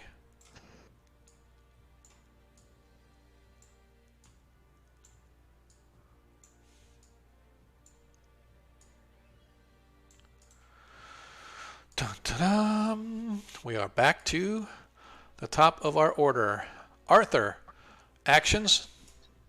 So just so I understand, if I cast web, it doesn't matter what we roll for initiative. They're gonna get an attack on me first. No, and if they hit... no. It all depends on the initiative rolls, right? So okay. If I roll like a 1 and you guys roll say a 4, then your spell would go off before they could attack. Okay. But so all I have to do, so you got to remember, whenever you roll a 6-sided dice, you're rolling for what turn or what segment does your opponent go on. So if I roll a 1, that means my opponents, the Knowles opponents, are you guys. So you guys go in segment 1. If you roll a 4, that means my Knowles, go on segment 4, right? Cool. I thought we were just rolling for first. Yeah. Well, even though when you're talking about spells, that's why I asked what's the spell, how long does it take to cast it, because sometimes you might have the initiative, but your spell doesn't trigger till after your opponent goes. Right. Right. So that's kind of why I do that. So Arthur, well, first Adair. Anything different you want to do, Adair? You've got the one is still on hold. The other one's saved, so there's still one left that can be killed outright. And you still. Now I do want to ask. I don't see on your character sheet anywhere that you still have your staff of striking, Adair. You do have that though, right? I just want to make sure. Yeah. I just. Yep. So because that is a +3 item, so that means you would get a +3 to your attack and damage. I don't remember ever taking it, but well, cool. We were Sorry, go ahead. I was gonna say at first we thought you were the only one who could take it, so I gave it like I was saying, take this. Even if Arthur can use it, it's better on you because you're in the front line more often. So if you're okay to take it, just take it. Yeah, it's chill. I'm into staves. Okay. So you're going to use a staff of striking because it is a +3. All right, Arthur. Well, not against like the prone dude, but yeah. Well, you can't reach him anyway. Okay, then yeah. Okay. That brings my armor class to 1. No, it doesn't change your armor class. What? It doesn't change your armor class. It means you get a +3 to hit them and a +3 damage. It doesn't do anything for armor class. Yeah, but I can't use my shield. Oh, I got you. Okay, yes. Wait, quarter stabs are two-handed and... Yeah. Okay. Yep. Okay. Which is fine. That's up to you then if you want. No, I was just letting you know. Okay, that's fine. Okay, Arthur, any actions that you want to take? Yeah, I'm gonna attempt to cast web from this spot, so I'll have to push through to here. Okay. Actually, yeah, that's good. That's good. I'm with it. Yeah, I'll let you. That's fine. I'll let you do that. So you're going to push through, and where are you going to cast it? Down the hallway, starting here. Gotcha. So there's potential those two back there could be caught in the web. Okay, perfect. Potential, yeah. All right, cool. Nicely done. All right, so those guys are down.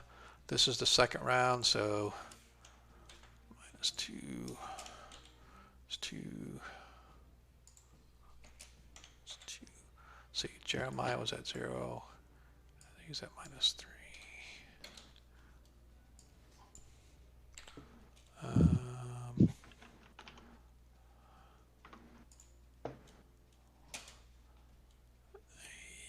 Okay, yes, he's at -2. Darn it. And sorry, I'm just updating sheets here. And then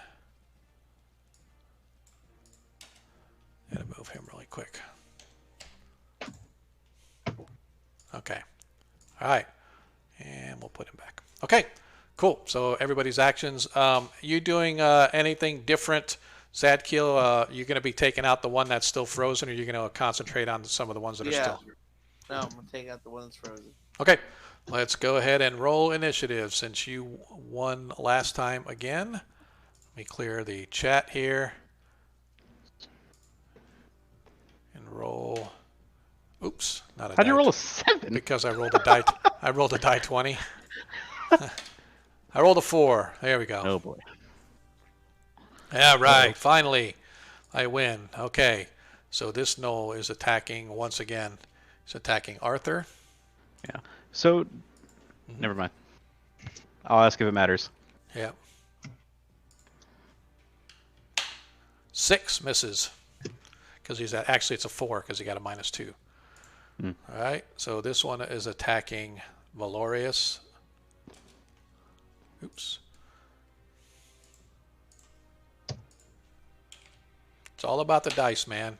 11 misses Valorius. This one is also attacking Valorius.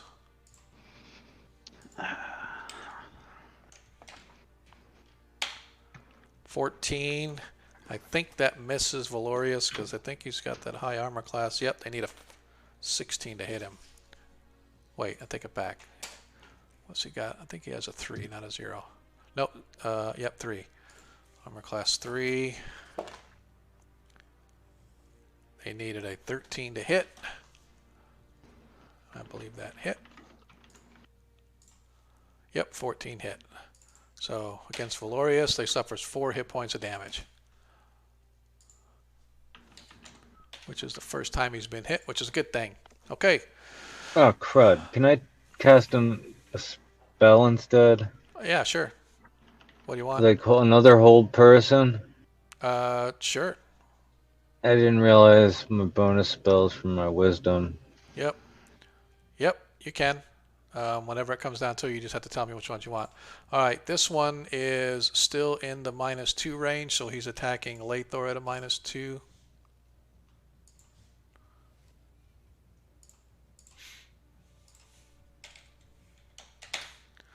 $18 hits Lathor. Oof, that was tough. 5 hit points of damage to Lathor. As Lathor's down to 11. He's at 50%. Okay. All right. So this Knoll now attacks Zadkiel. 13 misses Zadkiel. And this one is going to attack Adair. 0 misses. And the other one attacks Adair with a 9. He misses. And to the party we go. So, Arthur, or I'm sorry, Adair, go ahead and cast your hold person. Which ones are you going to try to attack? So someone who could see the map help me. I just finally got my character sheet onto the right computer, and I'm opening Astral. So there are 3 in front of you and 4 behind you. The ones behind you are attacking Arthur and Valorius and Yeah, I'll Lathor. try to do the ones that are like attacking the Okay. weaker party Okay. members. All right. Cool. All right. So I'm gonna do Knoll 8, Knoll 15, and Knoll 6. So those are the 3 that I'm going at. So Knoll 8 needs a 16. Failed. Knoll 15. 3 fails. And this one is Knoll 6.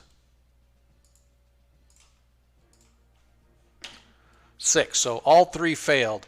So the two knolls in front of that are north of Arthur are frozen. So all 3 of those that are on the top of the room are frozen, and the one at the bottom of the room where Lathor is frozen. So Arthur, you're up for your web. Yeah, move here, cast web. The way I think I'd like to do it, if I'm reading this correctly, is 40 feet, but it's 20 foot. Yeah. How big is the hallway? Because I'm gonna fill the hallway up as much as I can. Yeah. Is it 10 foot by 10 foot by 10 foot? The hallways, yeah, it's like 10 feet tall, 10 feet wide. So I'd get 8 10-foot squares then. Yeah. Okay, so from here all the way down 80 feet to the end of the hallway. Well, no, it's 80 square feet. It's like 40 by 4 by 2, right? Oh, I see what you're saying. Never mind. Yeah, so it's 10 by 4 by 2, 8 by 10. Yep, you're right. So it's 80 square. Each 10-foot square is one of the cubic inches. Yeah, so we got. Yeah, so if we go, yeah, I see what you're saying. So go ahead and fill in. Sure, man. I'm gonna use a different color other than that weird white, and nope. So I think that would be 1 right there, 2, 3, 4. It's hard for me to see the line I'm drawing on. That's 5, fine. 6, and we'll just call it 7 there, and then I don't think it can go much. Okay, that's yeah, fine. We'll fill in this area right here and call that about the right amount. All right, that's fine.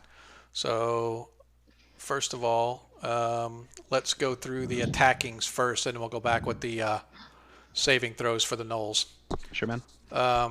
Besides, you said it's 2.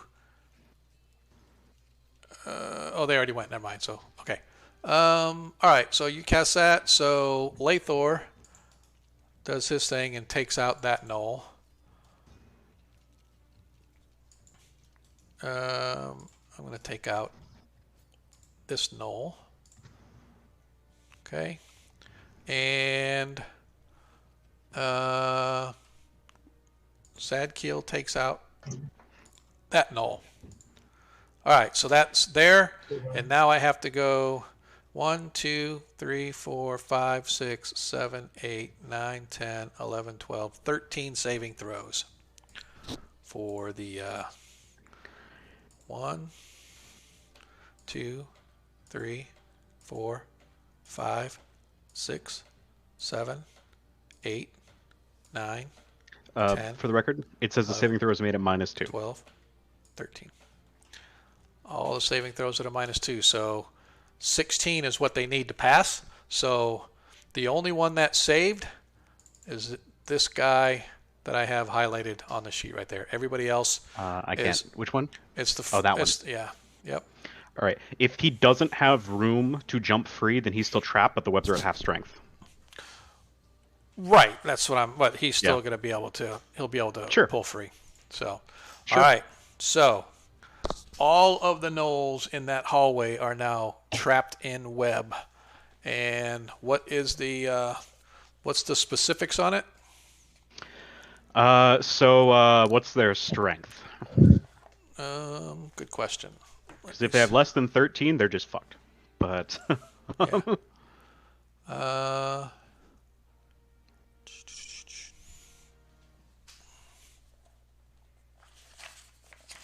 You fellows like that? Those whole persons. Yes, they help a lot, Shit. considering we're not rolling well. Yeah. I was like staff of striking. Wait, I have 2 more level 2 spells. It doesn't have their strength on here. What their strength is. Hmm. So I mean, they're large creatures, so they would have to have at least like Does it probably show their damage bonus on their stat yeah, sheet? yeah. It really doesn't. All it does is says by weapon type, right? Well, So it should be 15 or less at least. yeah. So even in here, it's like 2d8. That's what their normal damages and stuff is 2d8. So All right. Um, Well, if they have between 13 and 17, right. if they have that, then Yeah. they can break through one. Now it says 1 foot. Is that distinct from? Does that mean just like the whole thing? Oh, it says per turn. Turn's 10 minutes, right? Yes. Okay, so in 10 minutes they could break through a foot of it. Now is that 1 inch or is that like 1 foot? It's 1 foot with the little symbol, so I imagine that's 120 feet. I don't know that for sure, but that Yeah. sounds about right to me. Yep, You know, I'll 10 minutes, Yeah. 120 feet, Yeah. cutting through it. Sure. So let me double check. I'm just going to double check just because. Yeah. Magic user. Otherwise, I'm 100% okay if they're going to take, like 2 years to get through these webs. Right. Is that a second level spell? It How is are a second people- level spell. That's why I couldn't find it. Yeah, this is the one thing about 1E. It's like sometimes I can't remember all these. All right, so I can't believe there's like it's not immediately available. All I get is 5e results. Be like, I know someone at some point has asked like how strong like monsters from the monster manual are. I mean, it's probably just down to popularity and, yep. You know, So just yeah, the so fact it's that- definitely it's 1 foot per turn. So every 10 minutes. How long does the web last? the web is going to last 6 turns. All right, so it's going to last an hour. So they could move basically 1 foot every 10 minutes. So as far as you're concerned, you might as well think they're going to be trapped in those webs, except for the ones at the very end might be able to break free and get that way. But the ones up in the middle are stuck there. You might as well consider them stuck there for the duration of the spell because however fast they can move, it's 1 foot per 10 minutes. So Sounds like a kennel. yeah, exactly. So basically, the one that's right in front of Adair is trapped. He won't be able to attack. The one in front of Adair to the right will be able to break free and attack, but he's going to be at a -4 to attack because it's an additional -2. And then the other ones are still okay, so they'll be able to fight. So Yeah, the other ones are still held, right? Like Yeah. the other Yeah. 2 in this area? Okay. well, that's what I'm saying. The two that are right in front of Adair, one of them is trapped. The southern Oh, one is gotcha. trapped. The one above him made his saving throw, Got it. so he's going to be able to fight. But I'm still going to impose an additional penalty on him for trying to break free the webs. Sure. And then the other two are still free to go. So that was the action for that turn. I believe that's everybody. I believe. Yep, we all went and missed. And now we are back to the top of the order. And Adair, anything different, or are you going to switch to your staff of striking, or what are you going to do? How many live opponents do we got? There are 3 right around you. There's 2 in front of you, 1 to your, actually 4. 2 in front of you, 1 to the right, and 1 behind you. Okay, how many charges has it got? You're not sure, but mostly the staves have like, I don't remember, 10 or 20 I remember charges, but you're not sure. 20 was like the staff of striking it ceiling. Yeah. And what's your like campaign world on like recharging stabs that have gone to 0 charges? So normally I say that if an item is can be recharged, it just becomes non-magical in a sense. It's not even you can't do any magical stuff with it, and then you would have to take it to some powerful magic user somewhere that can recharge it for you.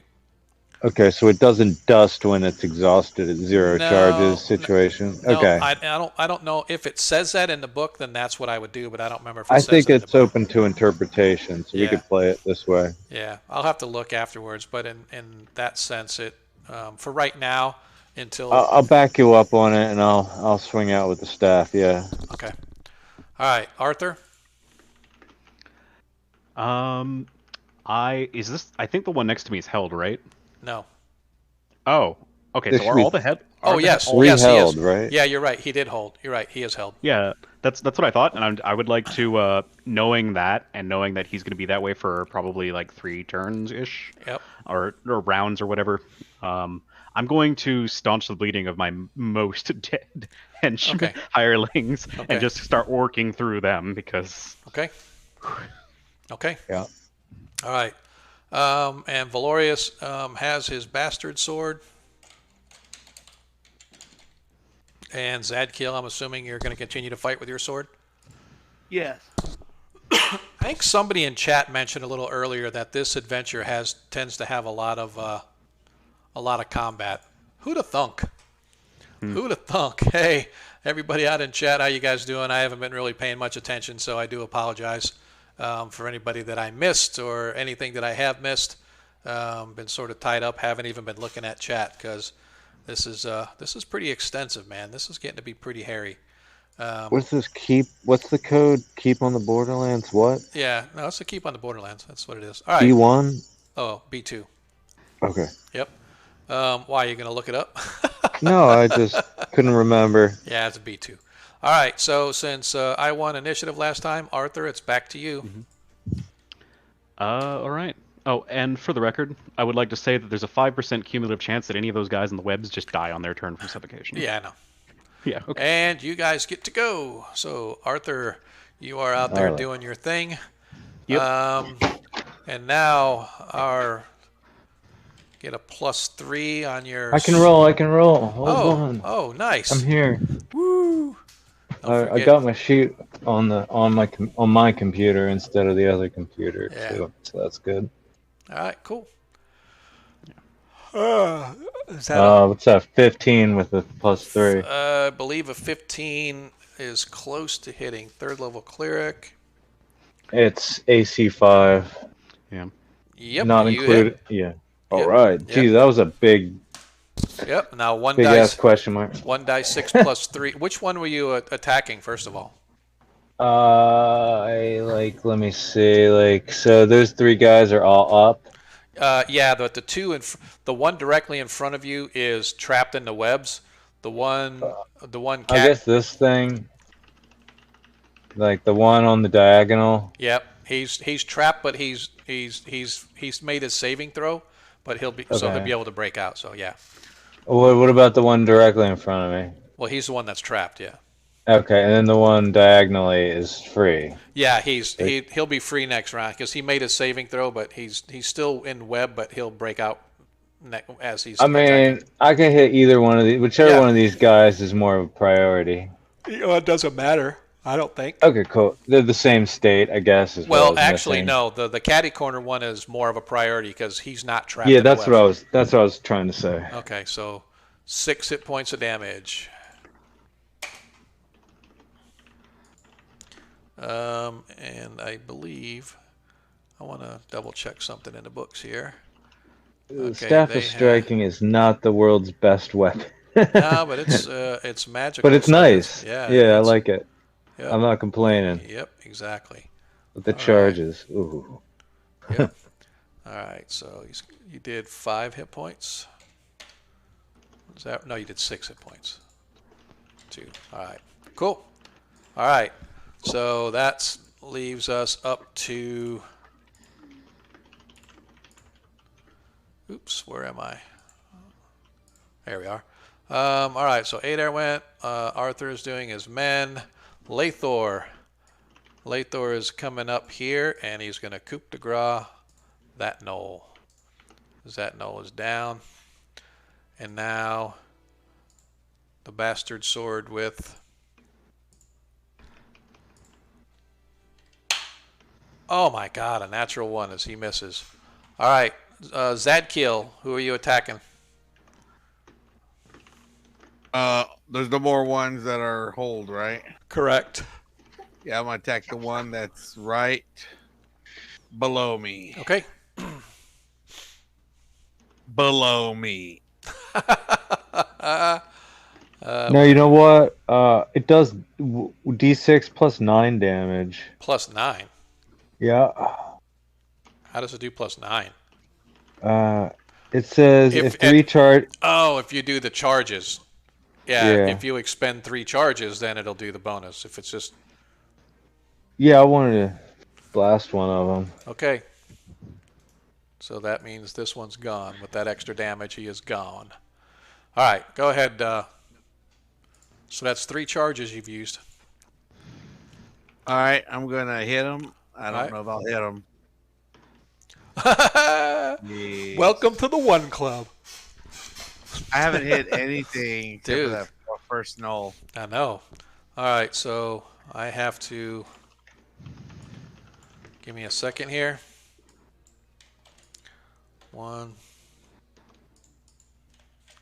2, 3, 4, 5, 6, 7, 8, 9, 10, 11. I think that's right.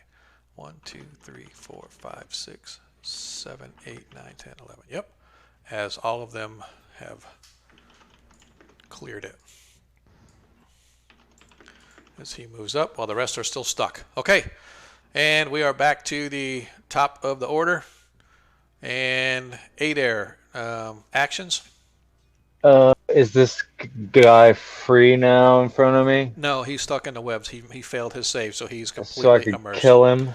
No, well, Or I don't know because he's not really immobilized. He can Okay. still struggle and fight and move, so it's not Okay. like a coup de grace situation, but you do get an additional +2 to hit him. well, then I'll move in with my mace. Your mace, okay. Arthur, I'm gonna staunch the bleeding of my next hireling. okay. So the next one would be Stefan. Yeah, I think I got a Laneth, and then well, I think Stefan hit 0 directly, right? So does Yeah. he even need to be? Yeah, no, because it goes down after that. Right. Well, he's at -2, but the other guy's at -3, so I'm gonna take him first. Well, this is actually he'll be at -3 after you staunch And then- him this turn, but yeah, still so. So he's, I'm gonna hit. Yep. Yeah. Yeah, because the other guy is at -4 now.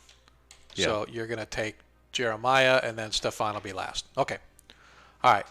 Lathor's doing his sword, Valorius doing his sword, and Zadkiel, I'm assuming, on the sword. So, since who did I win initiative last time? I forget. We did. Yep, you did. Wait, I don't remember now. Yeah. I think, yes, I think you guys won initiative because the Knolls didn't get a chance to move because they all got trapped in the web. Therefore, I know you won initiative. So, No, we lost initiative. did you? Okay, that's yeah, right. I was That's, thinking of the turn before with a 2-1. that's so, right. Yeah. So, Adair, if you want to roll, it's your turn to roll initiative. I rolled a 4. Oh. You Oh, rolled well. you rolled a 3 as the I Knolls. did.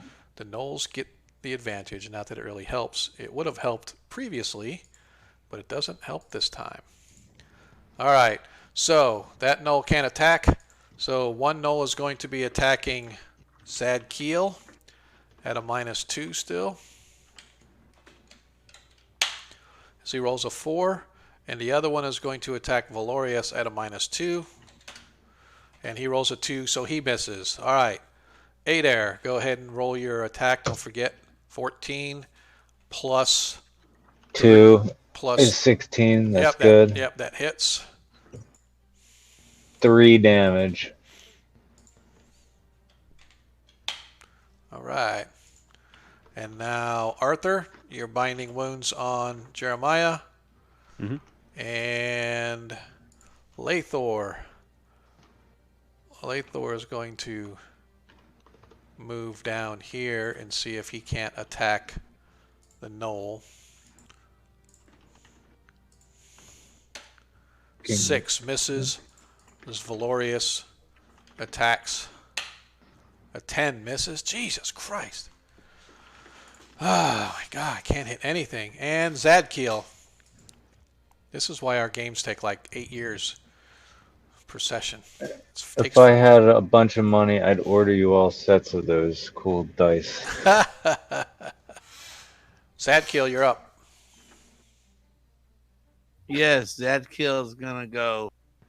Lords of Light.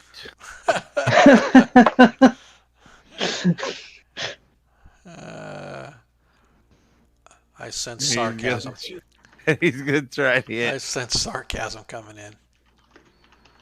No, but he does go Lords of Light, and as he's saying that, he goes, "I don't understand. I prayed."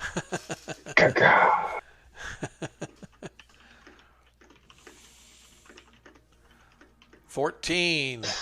Finally, I roll a 1 damage. Wait a second. Wait a second. Why did you roll 2d20? I only see one. If you mouse over. Oh, maybe it did. Oh, yeah. You It was rolled a 12 and a 2. 12 and a 2. Oh, well, you With get 2d20. at least you get a chance to How actually did hit that this do time. that? I don't know. You might have clicked it twice and it automatically adds it. So you actually rolled a 12. Do a new one. 14. You rolled a 12. No, you rolled 2 and it added a 2 Plus and a 2. 12 together. Yeah. Why did- Yeah. So it worked out to 14 anyway, because he didn't have the +2 Oh on yeah. there.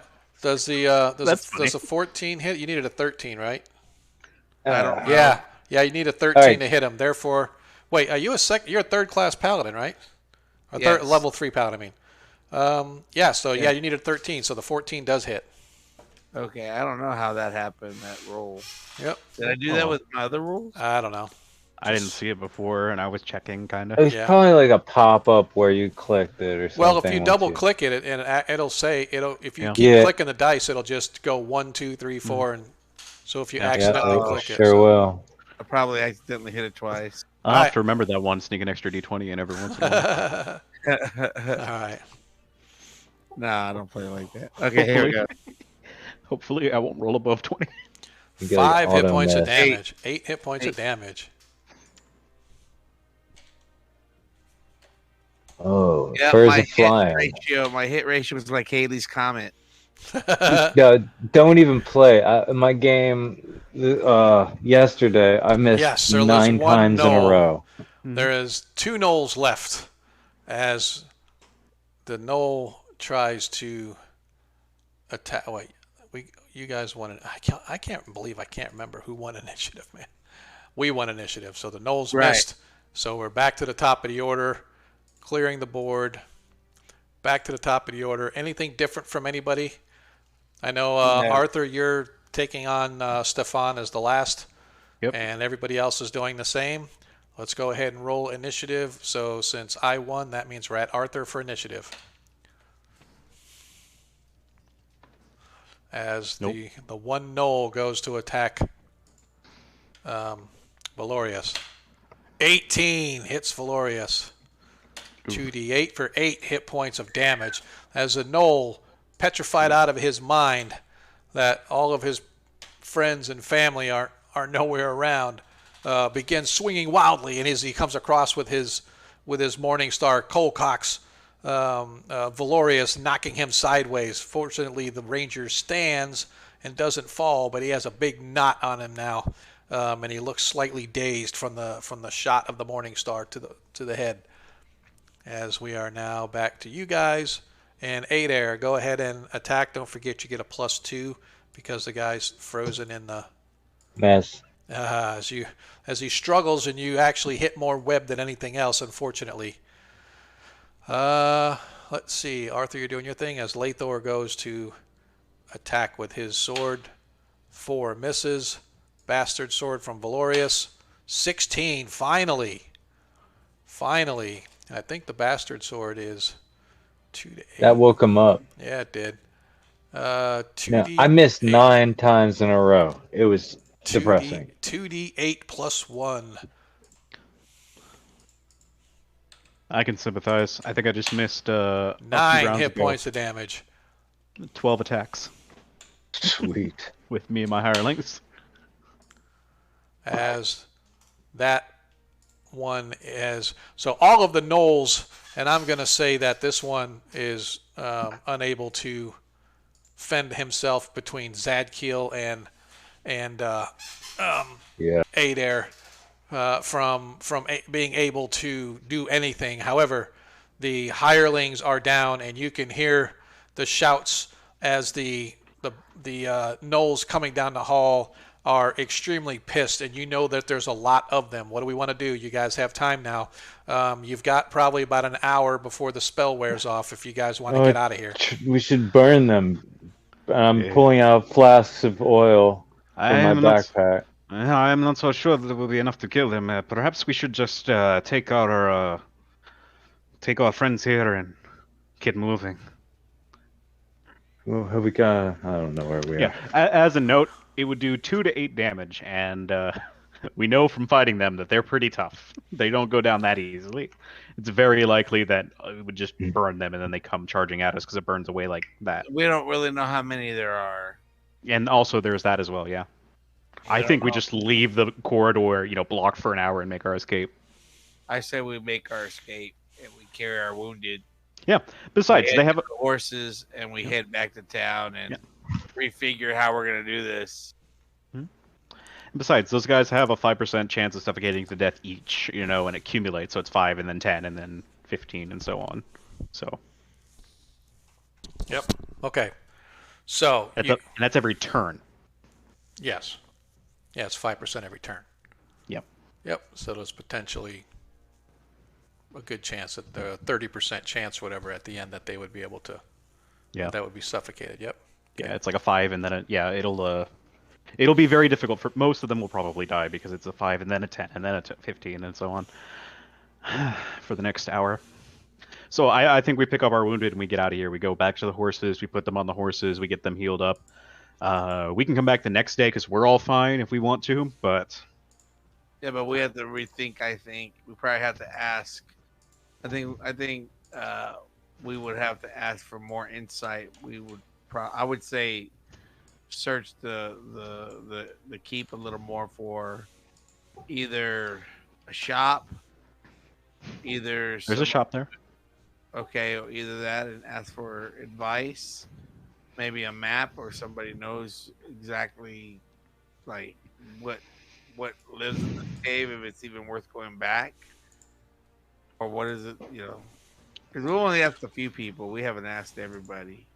Yeah, I mean, all I know is that we're here looking for something connected to what we found beneath the moat house. This seems like a good start in terms of gathering information, exploring this area, and even if we're wrong, we cleared out a tribe of humanoids, got some XP, got some loot. Yeah, and also the fact that all those people in that keep, someone has to know something more than what we've Sure. heard. How about we get back to the keep and then we start talking about it? Yeah. As we finish our conversations, the gnolls are right next to you. I mean, if we talked about him for an hour, maybe. I want to cast all of my spells, so you quitters can head back. But If you want to cast all of your spells and you want to heal my friends here, that would be very much appreciated. I haven't got that sort of spell. Oh, well.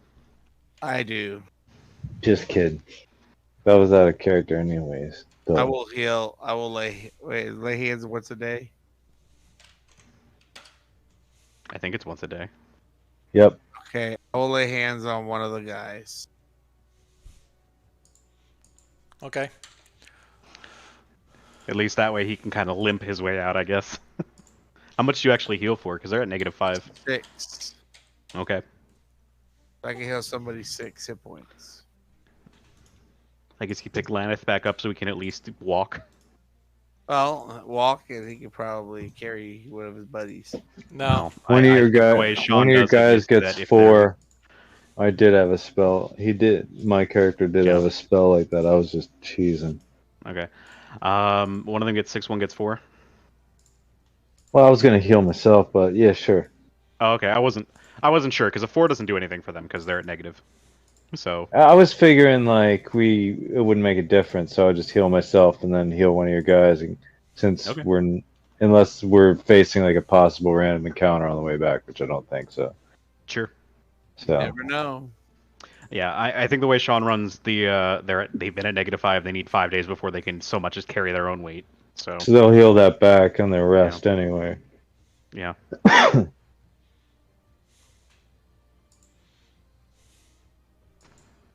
Cool. All right. Sweet. No, I think we. I mean, if they needed it, I'm happy to whatever heal. Yeah, them. they're pretty low on negative. So you guys decide. So we're just gonna pick them up and try to carry them. Yeah, one of them got healed back to enough that I imagine they can limp, Who's like that? you've described Who got previously. healed? I don't know. It was Paladin did lay on hands, so it's his choice. I think it was Lana because it's The right one next that to was him. the one that's the worst damage. They're all the same. All right, so the one that has the one that looks like my hairdo. Well, I can Okay, put so four. Stefan, sure. I can put 4 on like one of the guy, like the same guy, Yeah. if it makes a difference. But It doesn't, but it's the 4 basically doesn't do anything to them because they'll just be at -1 still, and they're still unconscious basically, as I understand it. Yep. So he's at 1. So, yep, So, and we're yeah. just gonna have to carry the other 2. Yep. So Stefan is at 1. The other ones are at negative. Okay. So Well, I am pretty strong. I could Yep. probably carry them. Yeah, I both think we over we my can shoulders. we can get them to the horses. We can put them in the saddle. We can we can tie them in if we have to and lead the horses back to town. all Well, right. I know I have plus 500 strength pound bonus. Sure. You could probably carry them both. They're not wearing metal armor or anything.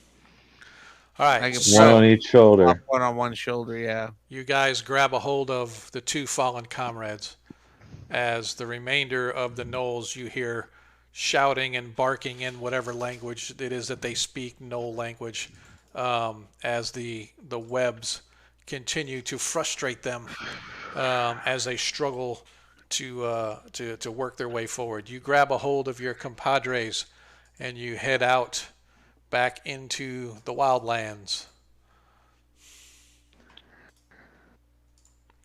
As you guys make it outside.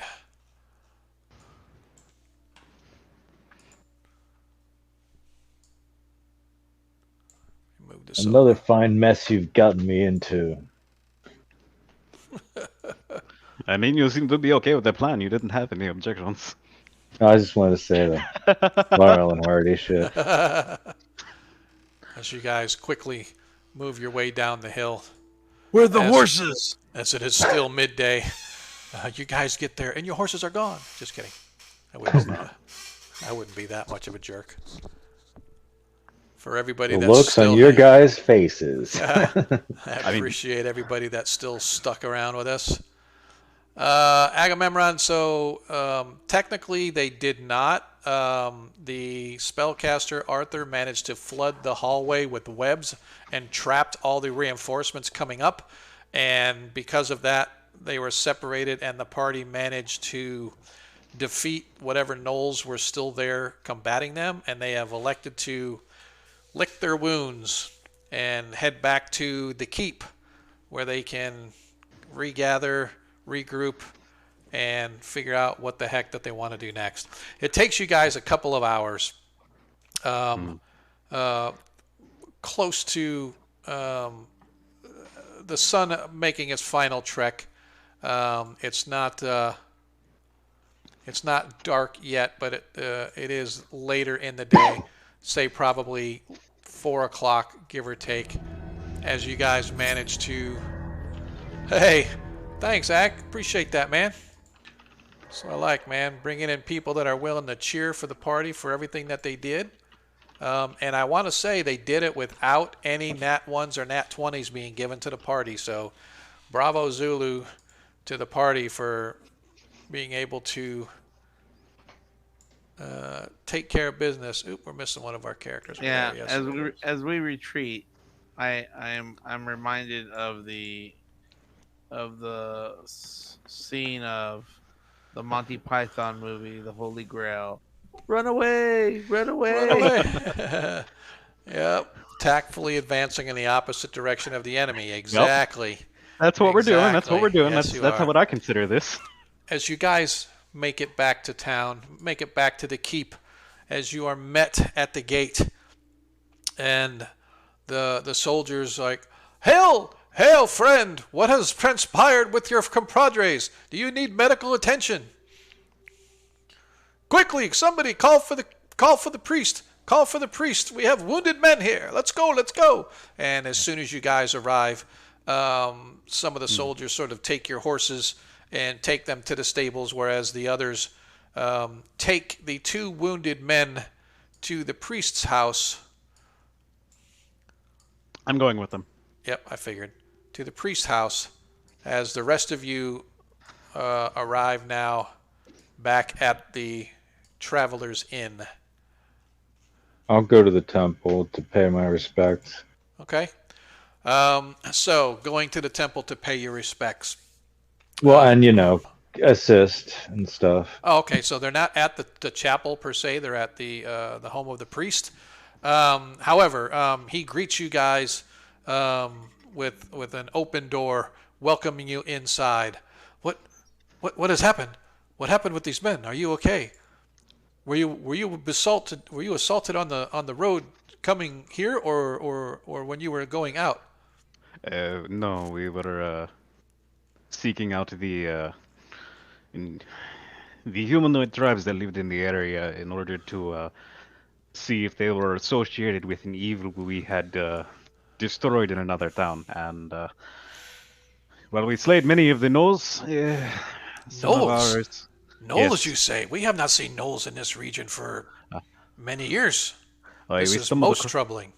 we stumbled across a nest of more than a dozen. I believe we is- killed around 12 of them ourselves. This is most unsettling. The Yes. Castellan must know. Yes, it was intriguing. I do not know if gnolls normally ally with kobolds, but there were kobolds in the area as well that we.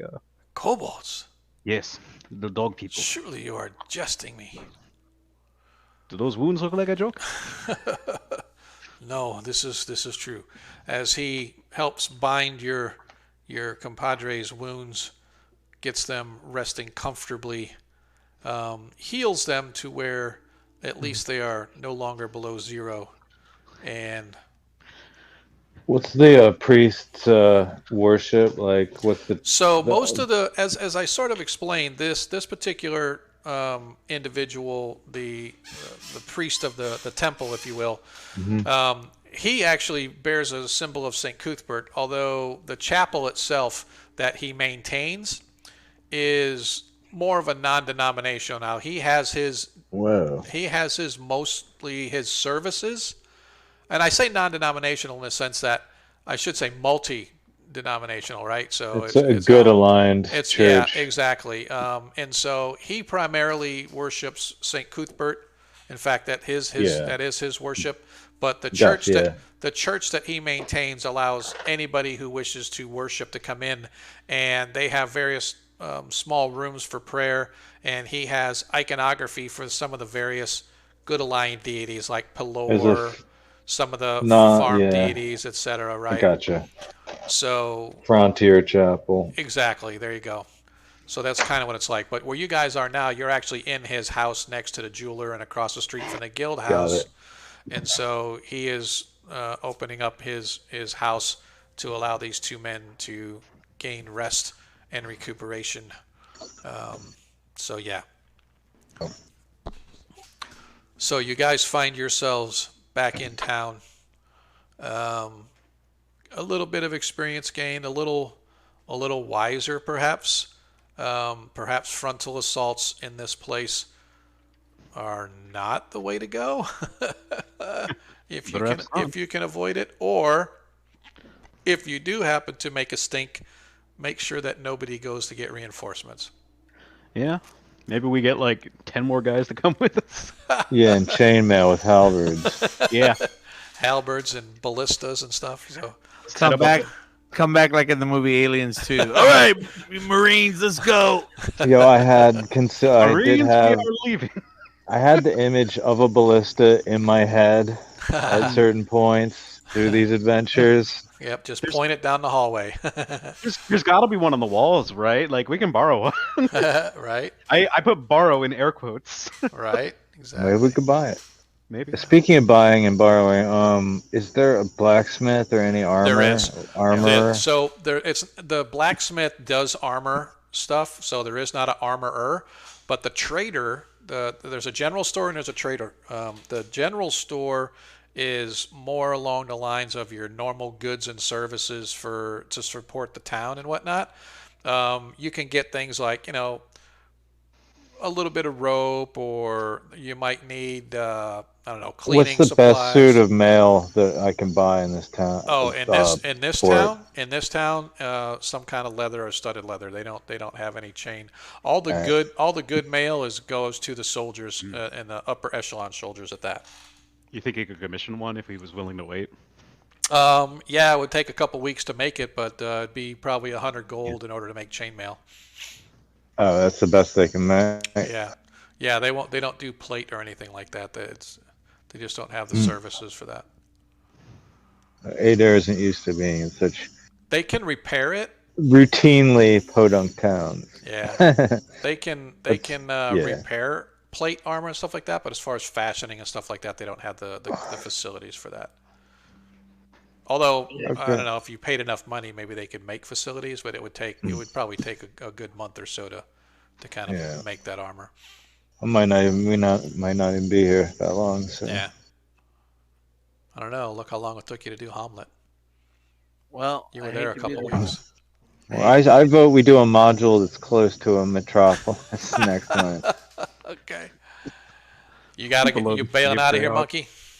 Yeah, I got a jet. That's okay. We can kind of close up shop a little early on this adventure if you guys want. Sure. There's not a whole, unless you guys plan on going back to the caves tonight. No. No. Okay. So, you guys find yourself back in town. Your two comrades, Jeremiah and Lanath, are being tended to by the priest. And I guess I should probably eventually come up with. I have some names and stuff, but I don't have my notes open right now, and I don't want to try to remember. But bottom line is, the priest of Cuthbert is here, tending to the two fallen men, Lanath and Jeremiah, as Stefan is not faring much better, as he's going to be down for a couple of days as well. The sun begins to travel over the western mountains as you guys, I'm assuming, go back to the tavern to sort of rest, dust yourselves off, and maybe investigate in your minds what transpired today and what you could do differently that would provide better outcomes, aside from hiring an army that Arthur wants to do. What do you mean aside from why? That's The wild geese must grow if we are going to become a mercenary company. you know what? Like he's not alone in that. We've been making plans outside of the session Yeah, but to do that, but now it seems like we can't. But that's Well, not like I did kind of talk to Sean about it, and I think we Wow. don't want to. I think he said we didn't really want to have more than 3.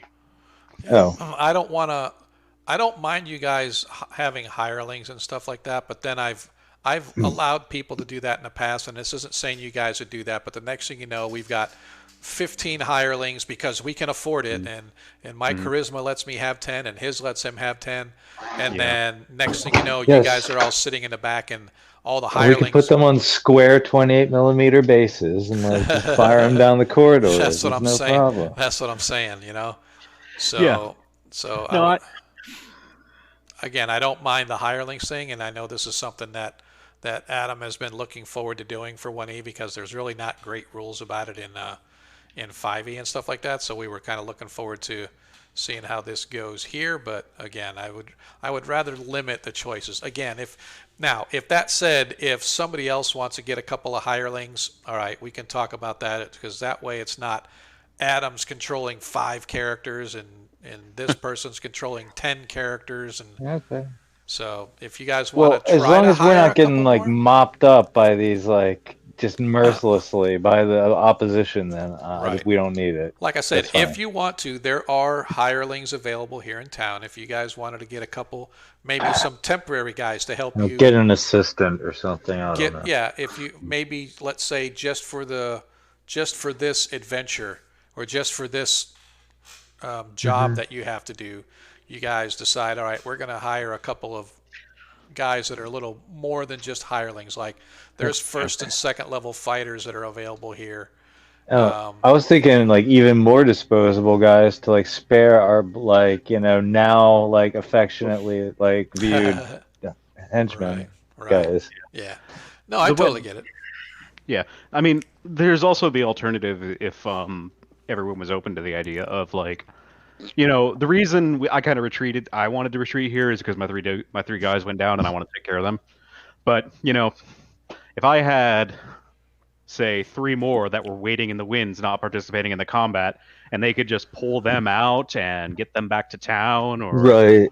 or if we could like set up like like a second rank that comes in when the first one goes down, so kind of like how the Knolls had waves, they didn't all come at once. Right. Something like that, so we're not like 20 guys in the same battlefield at all times, And that's actually Yeah, but we don't have to like spend the week out. Yeah, and that's actually the way this game used to be. It was always like, 6 to 8 characters instead of you got 5. Absolutely. You could have, 3 more party members, so yeah. Yeah. I know this game has wargaming roots, and that's kind of what I was thinking with the hirelings is like I don't think this is the kind of game you want to run, so it's probably not going to happen. Right. But my vision coming in was like, all right, I'm going to have my 20 dudes set up camp here outside. Right. I'll take 3 of them with me when I go in, while Right. the other 17 And defend. as we get going, maybe it'll expand to do that, and you guys have your own little army that's going with you and stuff. But you guys go do all the work, and they stay behind and take care of camp and do other stuff like rub your feet when you get back from the adventure and stuff. Carry the gold. Yeah, you guys carry the gold. Yep. Exactly, that sort of thing. Tend to wounded. So we can definitely think of stuff like that to see how it goes if that's what we wanted to do. So absolutely we could do that. I think. I just don't want to have it where it's all of a sudden they're doing everything in combat and you guys are just kind of standing back, letting them take the hit, and then now that they're down, we're going to drag them out of the way, bind them up, and then we'll go finish off whatever they were doing, right? So I just filing our nails. Exactly. I just don't want that to come out. So. I mean, that's what it feels like when I have to play a spellcaster that way. Yeah. Like, I don't really have a better choice because my darts. Yeah. I can throw 20 and expect to not hit, pretty reasonably. So I'll cast one big impactful spell and then I'm done. Yep. So one of these things I do want to talk to, and folks you in chat that are still hanging out with us, we definitely appreciate it.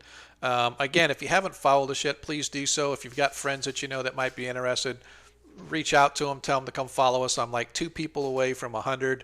I'm way behind on getting my 100, but you know what? 100 is 100.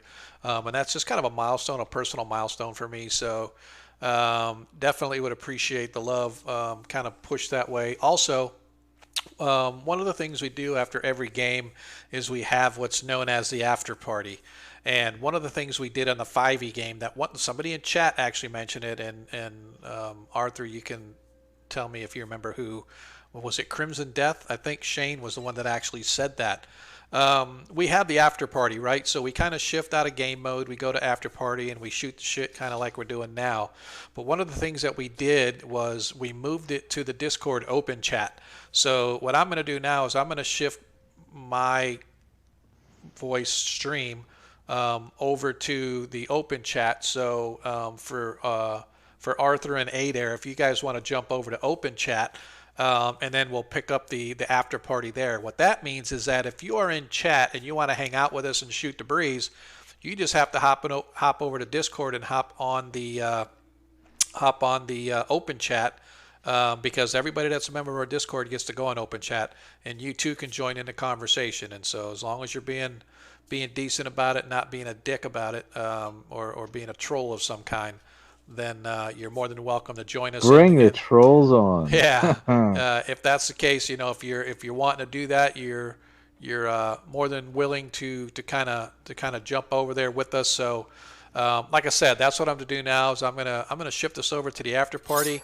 and I'm gonna move over to the open chat. So I'll see you guys there in a couple seconds.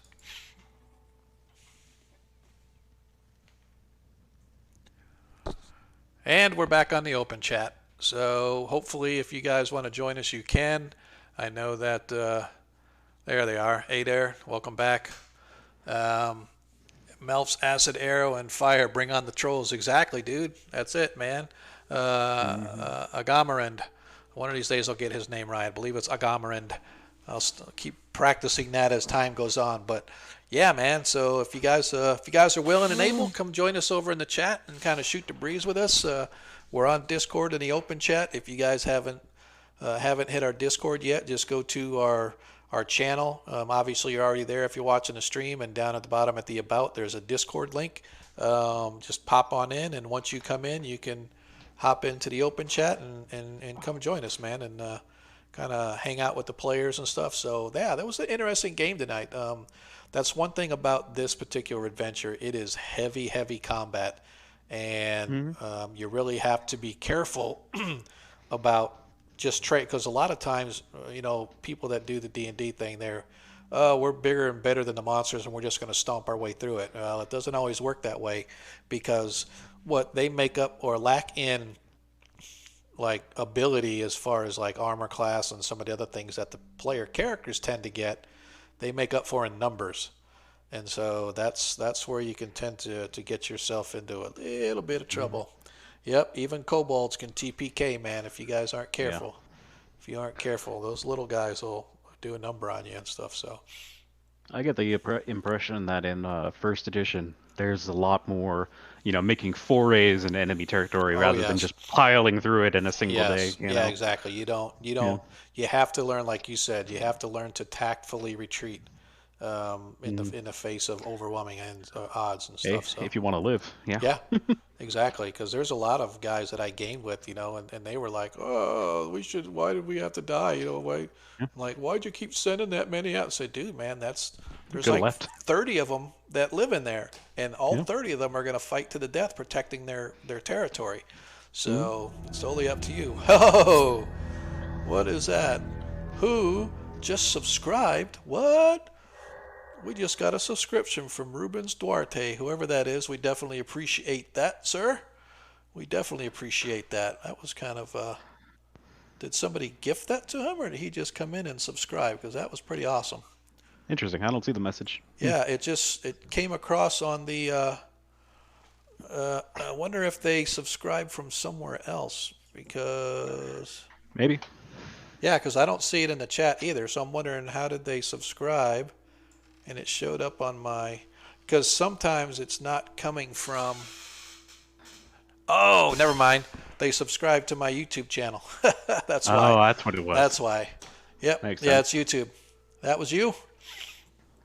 I just got it from, I just got the alert from YouTube. I was like, wait, we got a subscription. Why didn't it show up? And then I realized, yeah, it came from YouTube, yeah. Hey, Not you? got, okay. 1, 2, 3, 4. You got 5 followers tonight. Are you at your 100 mark yet? It says 98.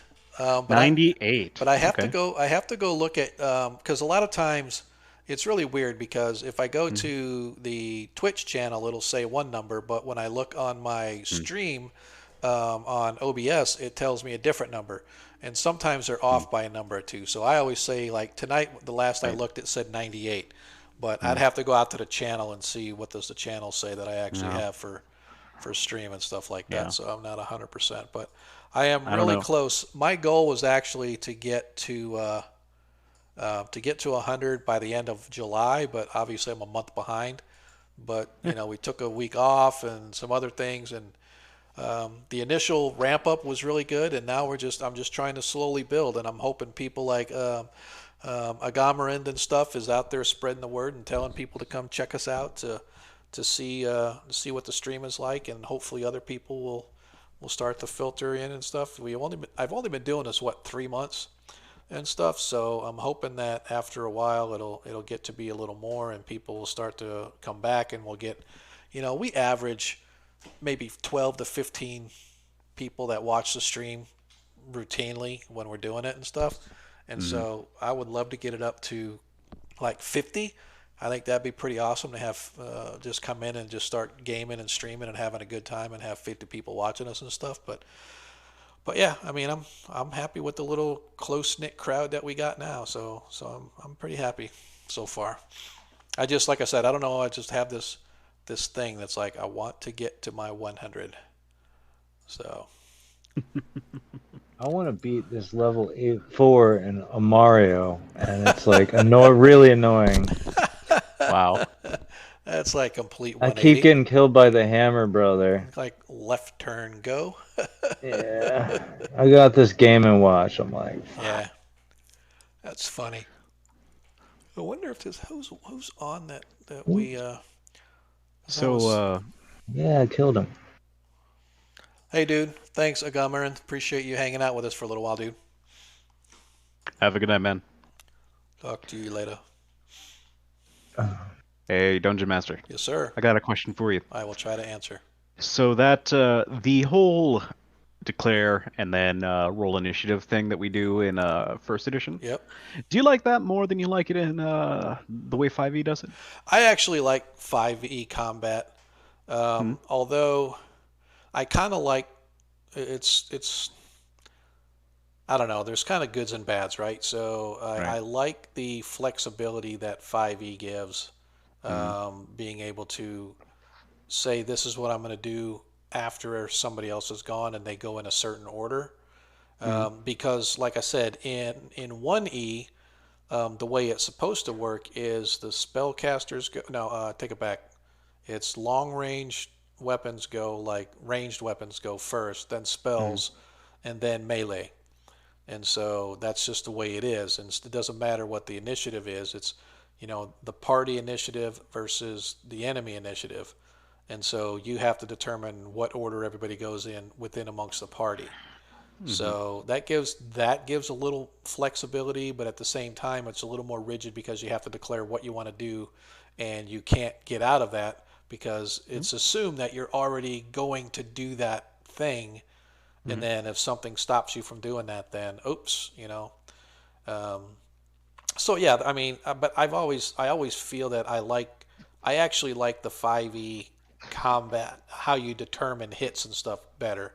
It's much easier and much more natural to say, To add up. I rolled a 20, therefore I hit an armor class 20 or worse. So to me that I don't really see that as like a advantage. well, But it's like if you're not, I mean, I like doing like weird math. yeah, I know, but that's. I mean, if your objective is to do weird math, then yeah. Hey, thanks, Troy. I appreciate it, man. Well, it's not that weird. It's just like the same set of numbers. I don't know. Don't find it. Yeah. I guess. I mean, the way I see it is like it's easier to say, all right, well, I rolled a 15. I had 2 to it, so I got a 17. I hit a 17 or lower, and then That is easier. It is just But I straight mean, up easy. I don't just like easier shit. Okay. Yeah, for me, anything that speeds up gameplay is an improvement in general. Yeah. There are some exceptions, but like I look at it as like mental like gymnastics. Yeah. Yeah. And the other thing is like you've got some guys like you go back to seeing Jay and guys like Troy and some of these other guys that have been playing for 20, 30 years. That's all they played, and so half that shit you got memorized. Oh yeah, Sure. 3rd level armor class 5. You need this. Boom.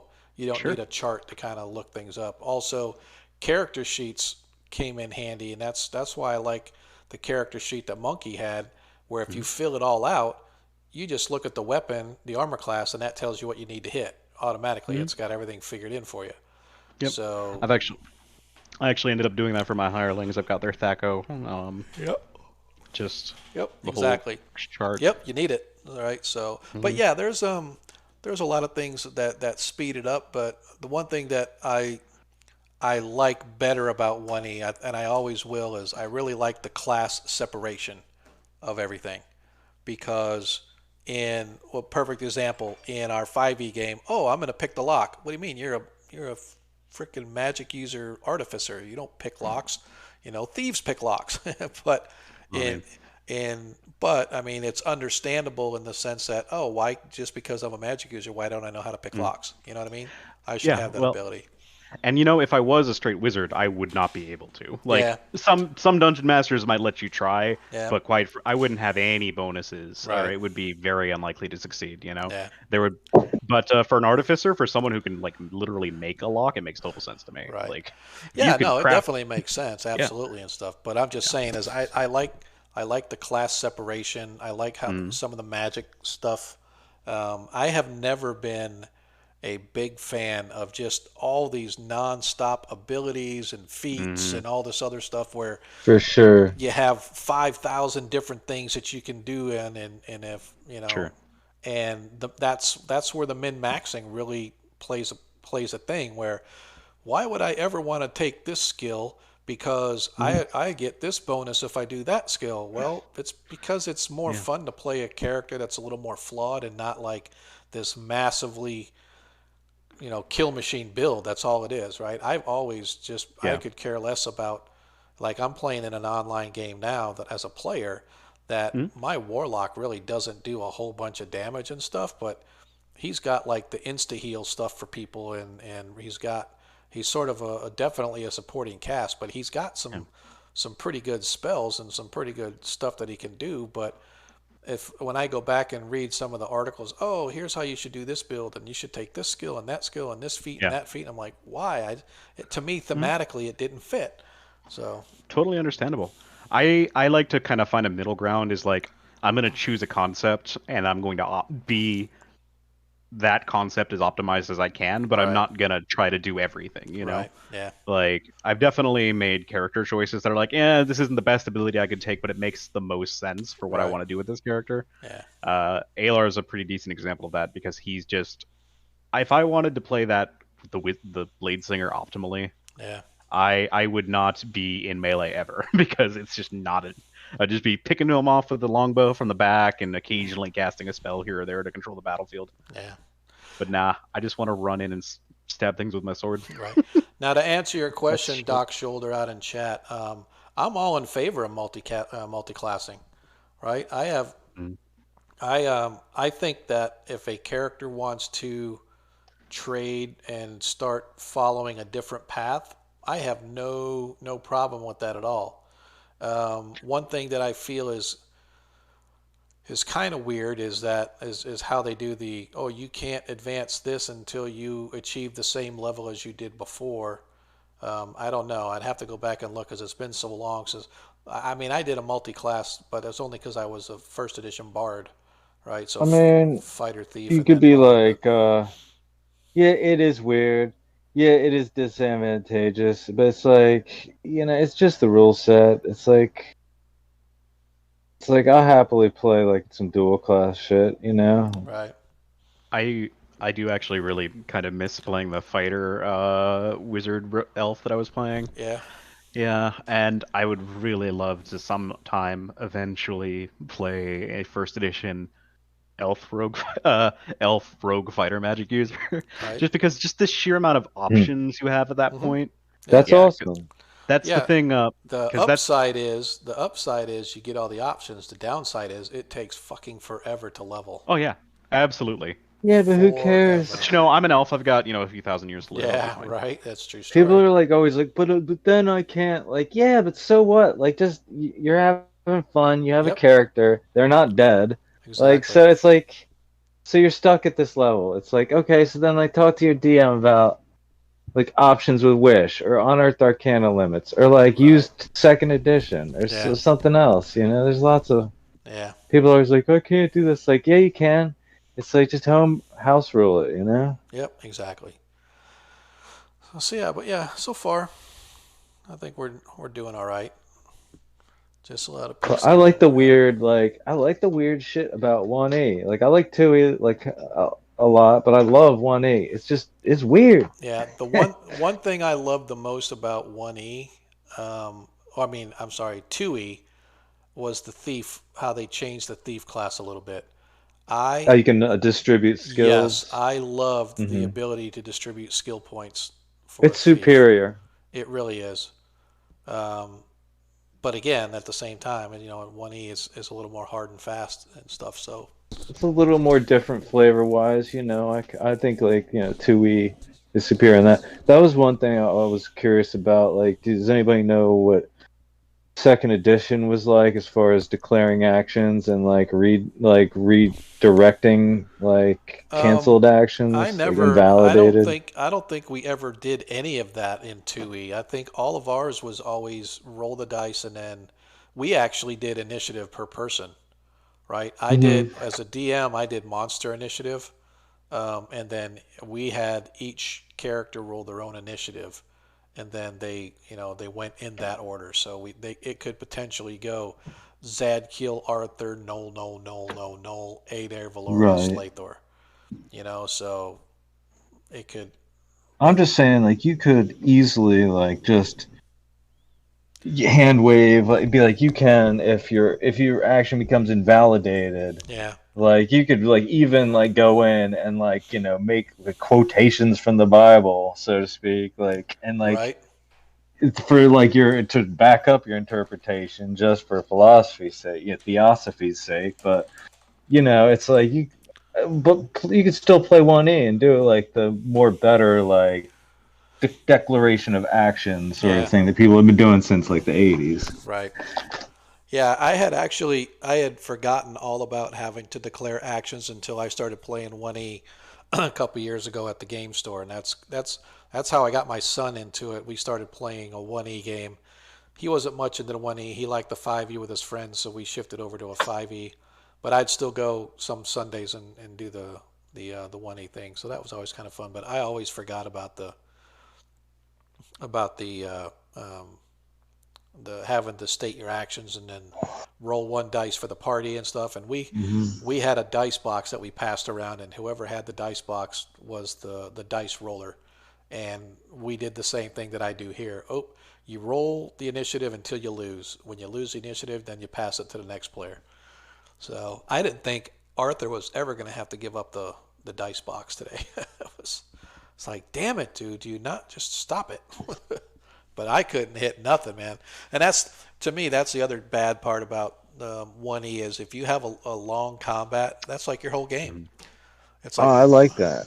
well, I understand, yeah, It's like roll master, but you don't spend like 5 hours. You only spend like an hour and a half. It's a yeah, nice amount for me. yeah, yeah. That's cool. I mean, I like the adventuring part. I like the exploration part. But this particular one I chose because it is a hack and slash kind of a thing. But there is a little bit of mystery and stuff going on. So hopefully you To me, it's guys, like bread and butter. I've been like yeah, playing N1 for the last like 5 Sundays.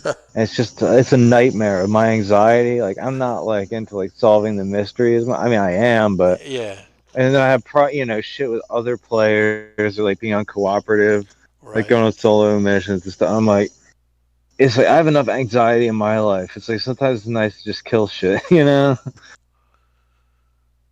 Like I don't want to have to think all the time. Yeah, surprise and modified damage based on armor. Yeah, that was actually pretty cool. I don't really like weapon speed and adjustment for weapon versus armor. We kind of do that if we wanted to, but I really haven't done it that much because the player character sheets have to be filled out completely. And I'm not going to sit there and try to track everything down, but the character sheets that our players have that we use out on Astral have a um, have columns in it so you can put the weapon and you can put the THACO for the weapon for that armor class. And for some of the player characters, I did fill that out, but others I don't know if they did. But yeah, that's definitely an interesting kind of way to go about it. Because but that's just it though. The more you start adding in all these different adjustments and abilities and stuff like that in an effort to get realism, it really does slow the game down, and it really, really can. Unless you're really Mm. experienced at it and you've done it a lot, and you just have a lot of the flow down. Sometimes it's very difficult to kind of manage that, and it gets harder Well, for if me when I'm trying to manage not only the Knolls and everything they're doing, but now I've got three missing players. You know, and Yup. that's kind of crappy We too. don't have the So flow going. Is the yeah, thing. yeah, exactly. Yeah, we need to figure out what's going on with scheduling because it's Yep. I don't know if having like 2 or 3 people missing every session is sustainable, man. I'm Yeah. pretty reliable, Oh yeah. huh? No, dude, there's a difference if you're sick or you got work or something like Yeah. that. If we know you're going to be gone, but like tonight, the only one that I knew was going to be gone was Valorius because he kind of reached out to me, and so. But I'm not going to wait around. I am not.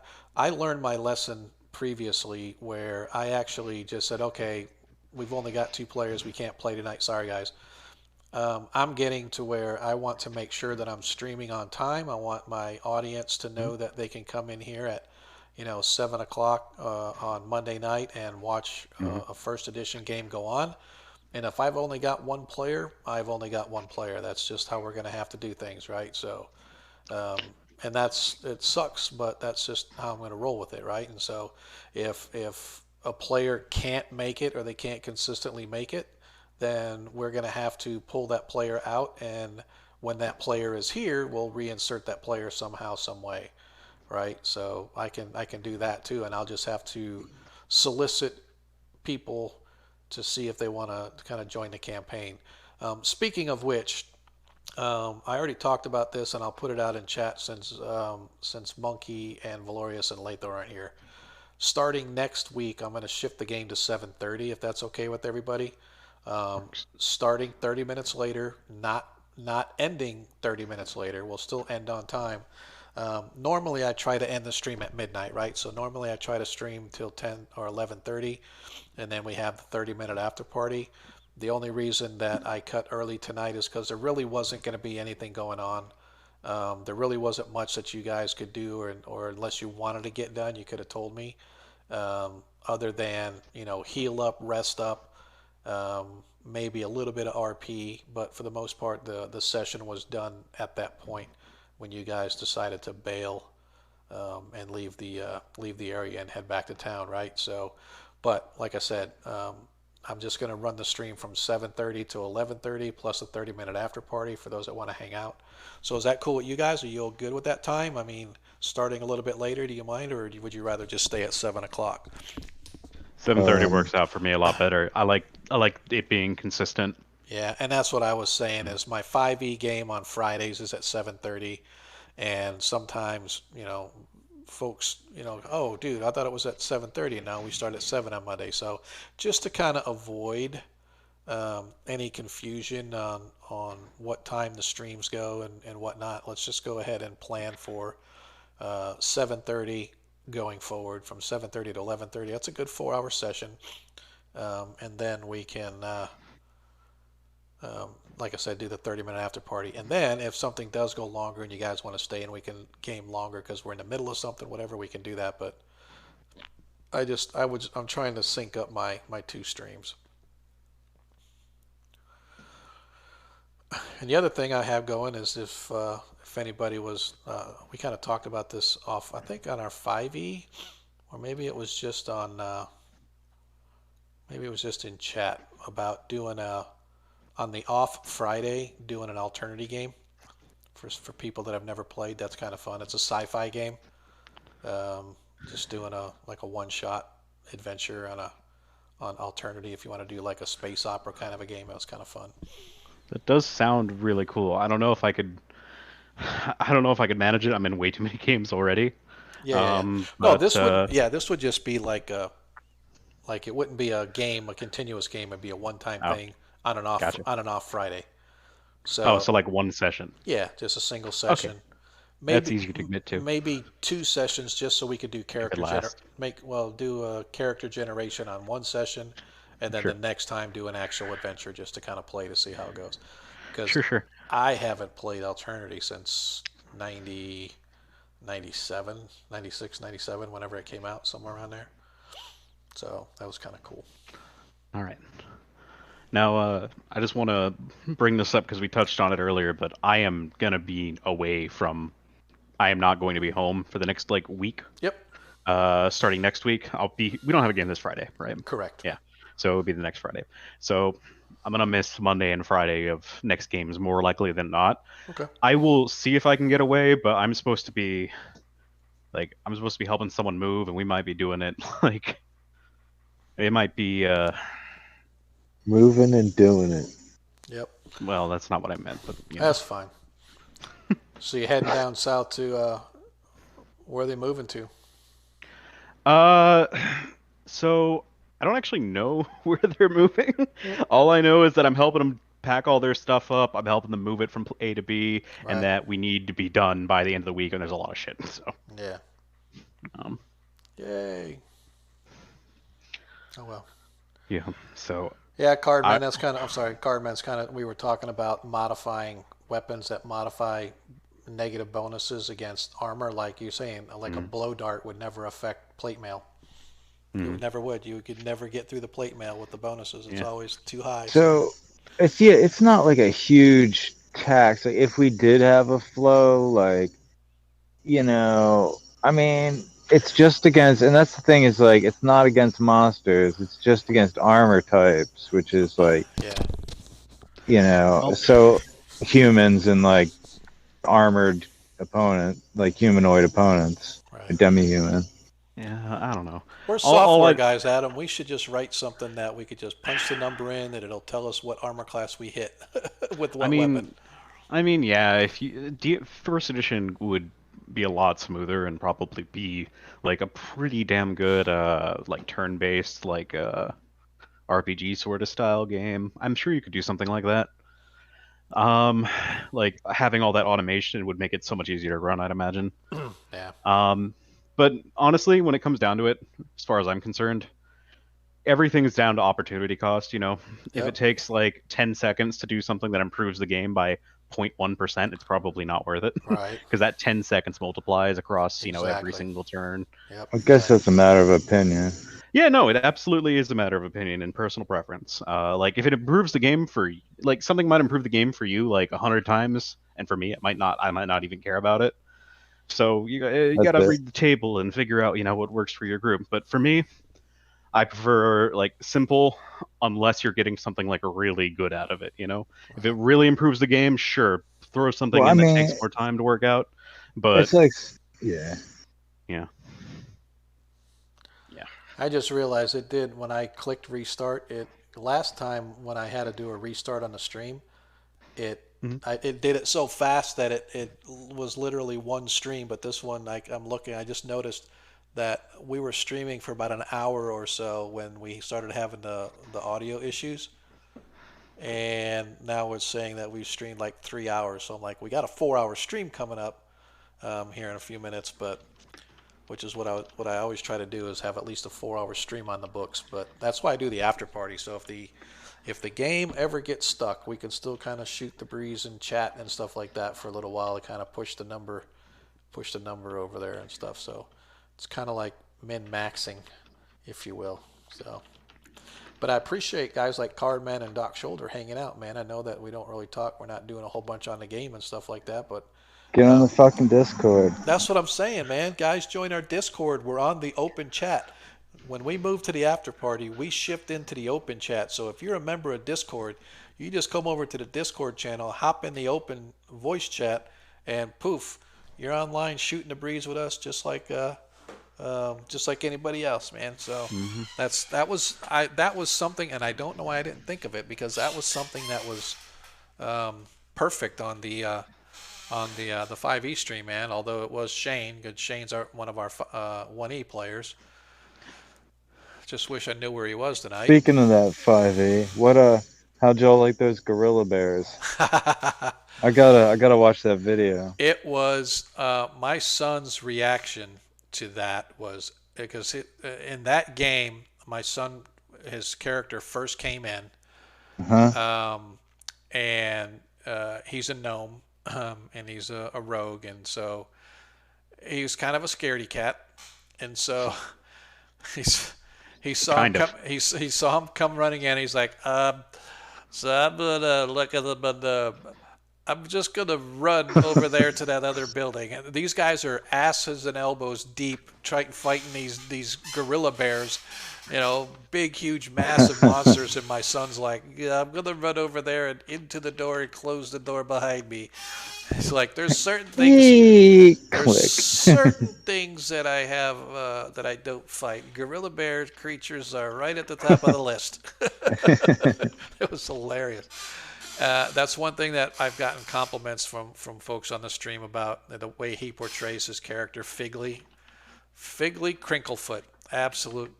My son is known for having interesting character types. I will say that. Our last 5e game, he was a goblin fighter, and we created a feat that basically said he could carry this huge ass knapsack backpack of stuff, and he wouldn't have any encumbrance because of it. And actually, Doc, if you go to our channel, there under the About, there's a link to the Discord. Should take you Yep, right to sure the is. Discord channel.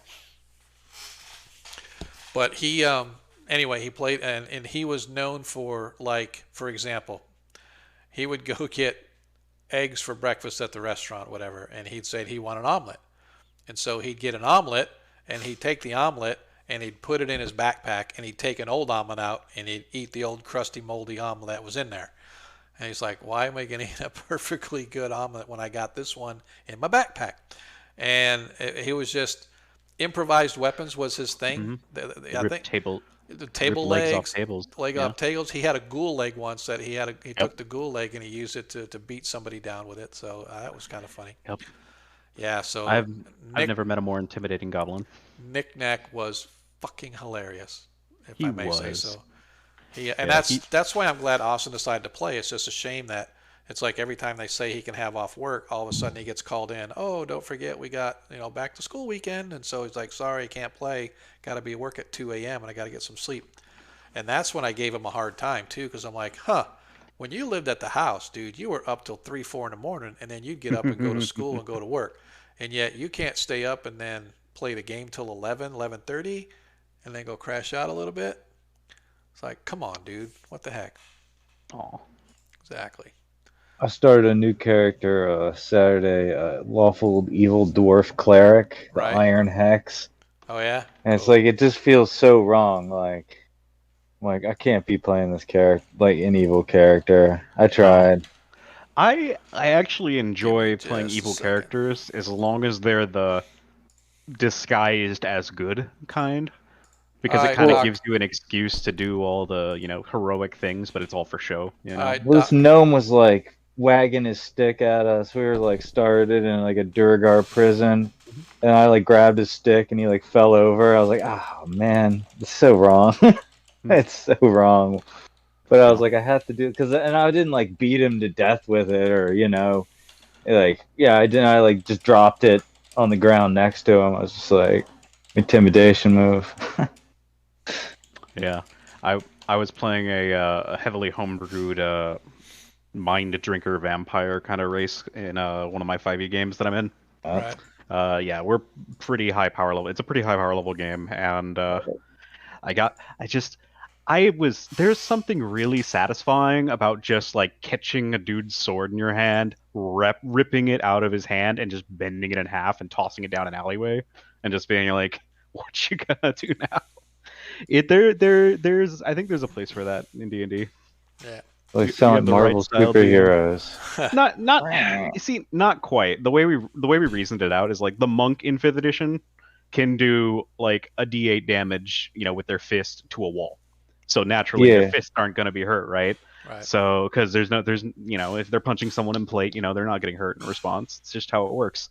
So the DM's been very generous with like, all right, I want to grab this doorknob and do my unarmed damage to it. Let me do my d8 plus whatever damage and just Yep. crush the doorknob so it can't be opened Right. and stuff like that. It's the same thing I could do with a mace, Yeah. And quite honestly, bending a sword isn't the most difficult thing in the world.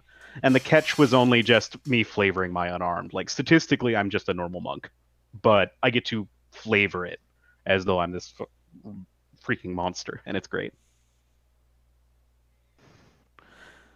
Doesn't matter because that Chimera still took us down in a single shot.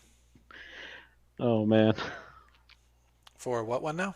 Sorry. Oh, we had a combat recently. It was just I Oh, was oh, just oh. reminiscing where this chimera has like a breath weapon attack Oh, yeah, yeah. or something, and Yep. it just and you're down, done. Yep. I'm like, well, there goes the power fantasy. Now it's just trying to survive again. Yep. It's a fun little switch to be able to go back and forth between those two. Yeah. Doc, I don't know if you saw. So you're in the Discord, so you should be able to join the open voice chat if you so desire.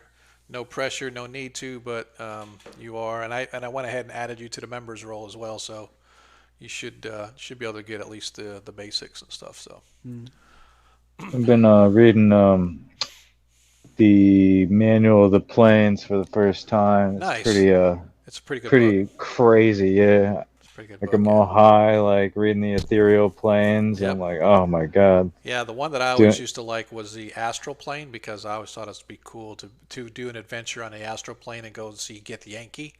I think that would be hmm awesome. It would be. Oh man, Yep. that's And the ether cyclone, like the Yep. relation between like the ethereal and astral, and Yep. What I've all of happens them. if you get in that cyclone and you get bounced to an outer plane somewhere? Yeah, that's all the cool shit. I've been wanting to run or play, mostly play in a like the astral plane like themed Hmm. game where we plane hop to different planes every once in a while, Yep. but the majority of it takes place there. Yep. That's something I've always wanted to be in, but never had a DM brave enough to run it. Oh, we'll Basically, do Yeah, it. We'll do it in this game. good. interplanar D&D We'll is do it in like this game. I'm excited. crazy. When you guys get to I'm higher excited. levels, you'll get because there's all Yeah. kinds of cool adventures that I want to run. So Yep. What was it? The plane of the demi plane of electromagnetism. I'm like, why? Like, what? Why is it draining? Like, it's a yeah. battery. Like, it's so Yeah, crazy. I always liked the when they did the description of things like you have the plane of water and then the plane of Mm, earth and the plane in between them is the plane of mud and et cetera, mm, so where they overlap and stuff. yeah. So hmm all kinds of cool adventures you can come up with and stuff like that. Anyway, Absolutely. so Like, I'm I gonna have remember borrowing the manual of the planes, and my friend, like, in like 11th grade or 10th grade, like back in '92, and like the person was like, okay, you could borrow for one day. And I was like sitting on a bus, like coming back from an athletic game I had to like go to. I was like reading it, like on the bumpy like ride. I was like, Mm. I want to keep reading it. Like there was no like eBay or whatever. I couldn't like get one. yeah. My first time reading D&D books was during the more slow hours of an IT job I was working. Yeah. I would just pull it up on my while I waited for problems to pop up for me to solve. I would just pull up and just read through some of the pages. I miss having a job where I can just kind of wait for a problem to happen. I could just my old boss used to have a projector in his office, and he would just put Netflix on, and yeah, no, he'd just project it on the wall. It'd just be on, running constantly, That's and hilarious. we would hang out and just wait for things to break so we could go fix it. That's Yeah, funny. that was. Well, I am going to move us over to the ending of the stream because I don't want to keep people here all night long. We've only got a couple people out there watching us still, so I definitely appreciate you guys hanging out with as long as you did. Hopefully, you enjoyed whatever little bit of the game you got to see. For those that hung out the entire time, much love to you guys. Once again, if you haven't told your friends about us, please do. We're just trying to get a couple more to get us over that 100 hump. Um, if not, that's fine too. As long as you guys follow us and come see us every Monday, we definitely appreciate it. Don't forget our 5e stream is going to be on next Friday. The party has recently completed a little side quest where they went and all they had to do was go tell these guys to beware of a white dragon in the area. That's all they had to do was deliver the note. But as my players would be, they decided to stick their noses in a little deeper, and they got punched in the nose a couple times. But overall, they came out pretty well. So hopefully, you guys will come check us out. Hey, Doc. Doc made it just in time for the stream to be going offline. What's up, brother? How you doing, man? So anyway, I appreciate you guys. Much love to you, and we will see you next week, same time. Actually, same channel, different time. We're going to start the stream a little later, 7:30.